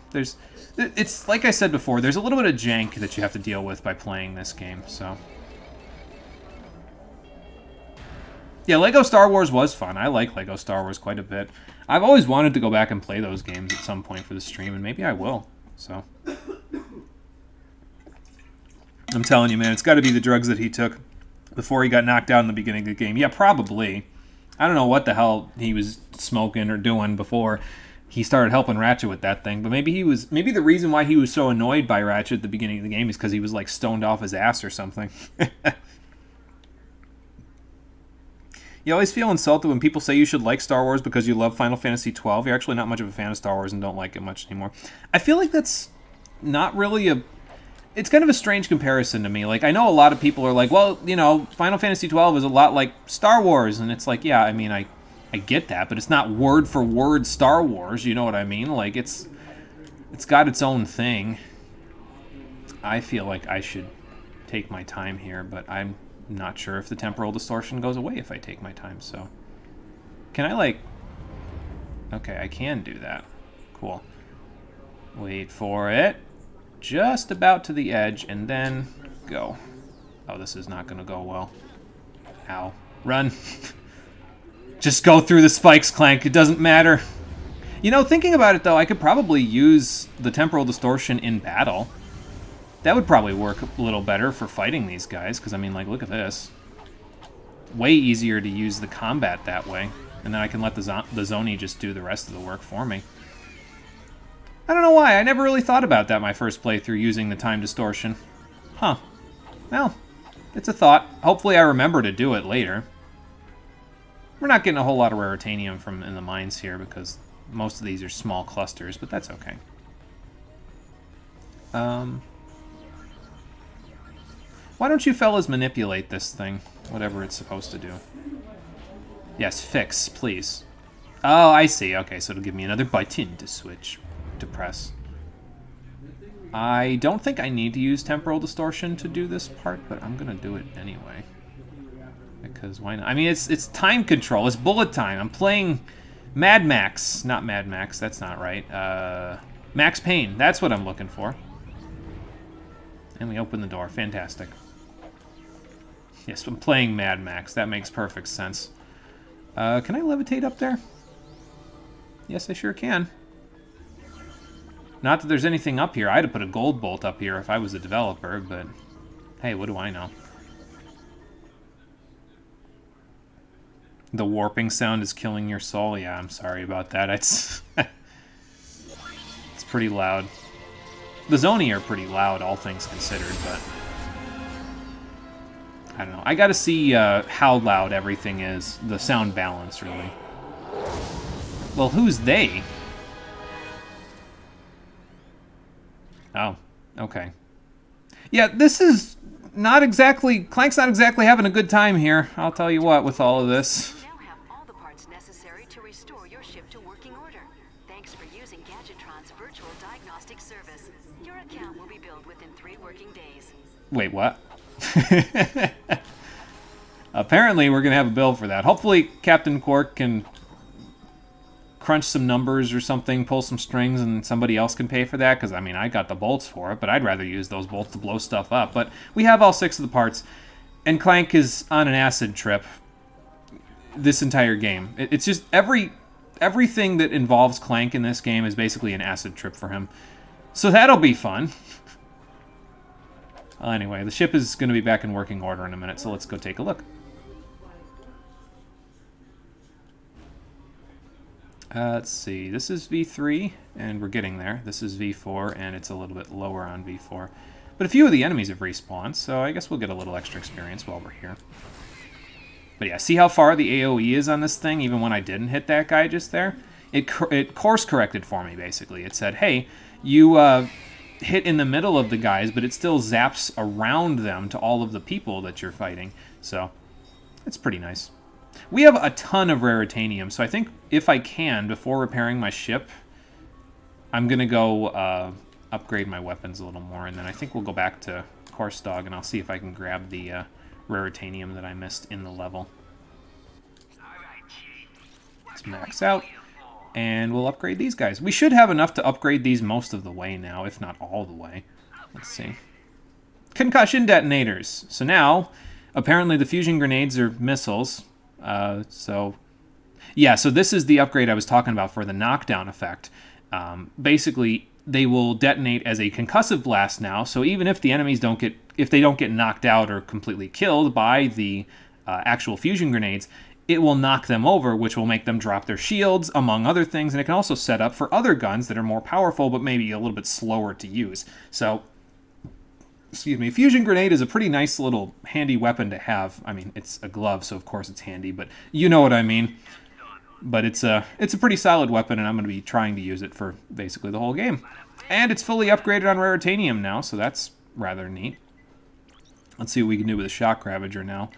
We already got the voltage multiplier, so it's just these, really. Although this is 800, so that's going to take a little bit of doing to get.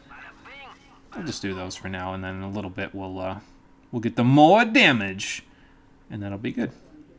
Okay, so we're almost done upgrading the guns I'm actually using now, so that's good. And once we are done, well, hopefully we'll have other weapons to buy, but there is always just getting more experience for them. I mean, just because they're fully Raritanium upgraded doesn't mean they're fully upgraded in other ways, so. Alright, ship, I have the parts. I think we have all the parts we need. Let's see what we got.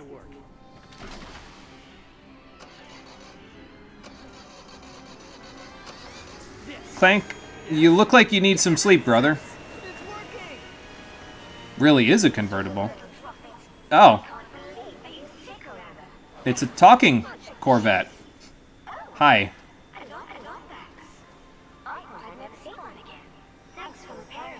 You're welcome. So this is Aphelion, the ship that we're going to be using for the entire future trilogy. And I wish I could say that they use the fact that she's a sassy talking ship more often than almost not at all, but, well, sorry for spoiling it a few times ahead of, a few minutes ahead of it. She doesn't talk a whole lot, even though she talks a whole lot right now. What happened here, Aphelion? Tachyon carved up the city with his army of Drothans. It was a cruel act of retaliation. If only he had known how evil the Crag Knights were. Yeah, if only. If they had won the Great War, the entire universe would have fallen under their terrible rule. Well, I guess it's a good thing that the Lombaxes didn't let them do that. What are Drophids exactly? He did fix a muscle car.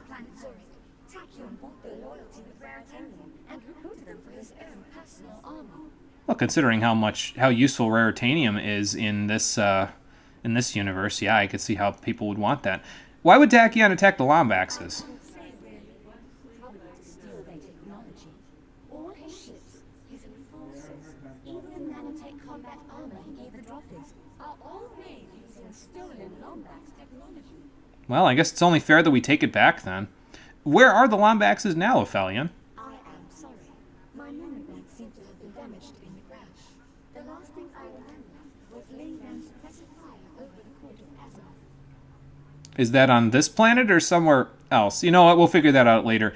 I hate to be tangential about the subject, now that I have a fancy, sassy, talking ship, but can you play this Holovite we just received from Captain Quark? Of course. I am equipped with an HD-47 optical holoscope. Fancy. Alright, let's get in the ship. I like the Aphelion in concept, but again, I'm a little disappointed that she doesn't talk more through the series. We heard about 80% of her dialogue in the entire quadrilogy just from that there. Ow. Ow. Uh-huh. Tell me it's another arena.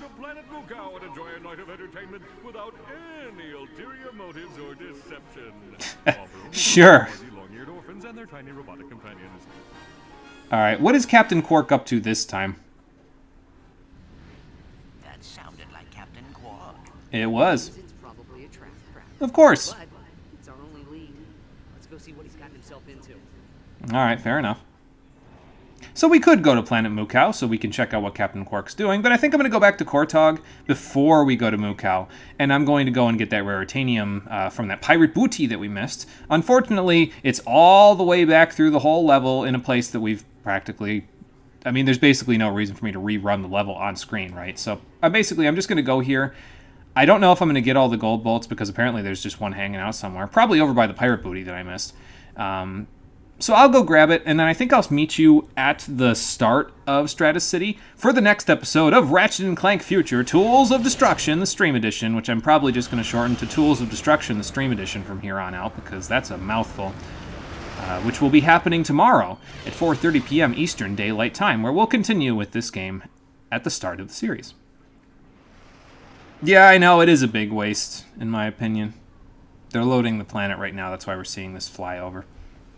Would have been nice to have a sassy AI talking shit over the course of the games. Yeah, that's what I'm saying. That would have been cool if, like, she was on, like, a communicator with you or something throughout the whole game. They could have used her for a lot more than just, here's a little dialogue that's a little bit of a, plot dump about what happened, what she might think happened to the Lombaxes. Oh, okay, there's nothing left. That's most of her dialogue. She speaks, like, 3 lines of dialogue in A Crack in Time, and that's it. And you don't see her in the other 2 games? Great. But yeah, it's disappointing to me. It's one of the biggest disappointments in the Future series to me is that they don't use the ship enough. You gave me a talking ship. That's so fucking cool. Use it. Thank you for watching, everybody. I appreciate you coming out to Twitch and YouTube to check out the stream. And I'll see all of you on the next one, which, as I said, will be tomorrow at 4:30 p.m. Eastern Daylight Time. Until then, everybody, take care and have a good one. Let me just save in my fancy misty... This is it right here. You see the mist that's happening in the background of the save thing here? That's what Clank was inhaling. These are the nanotech hallucinogens. I didn't realize it until just now. This is what must be causing him to trip balls the whole game. He was on the save screen too long, so I better get the fuck out of here, or I'm going to be tripping balls for the rest of the day. Goodbye, everybody. Yes, if you died in a level and she got all sassy about it, that'd be pretty cool too. Almost like Daxter in the Jak and Daxter series. Yes, I think that would be pretty cool. But yeah, what a waste. I don't know.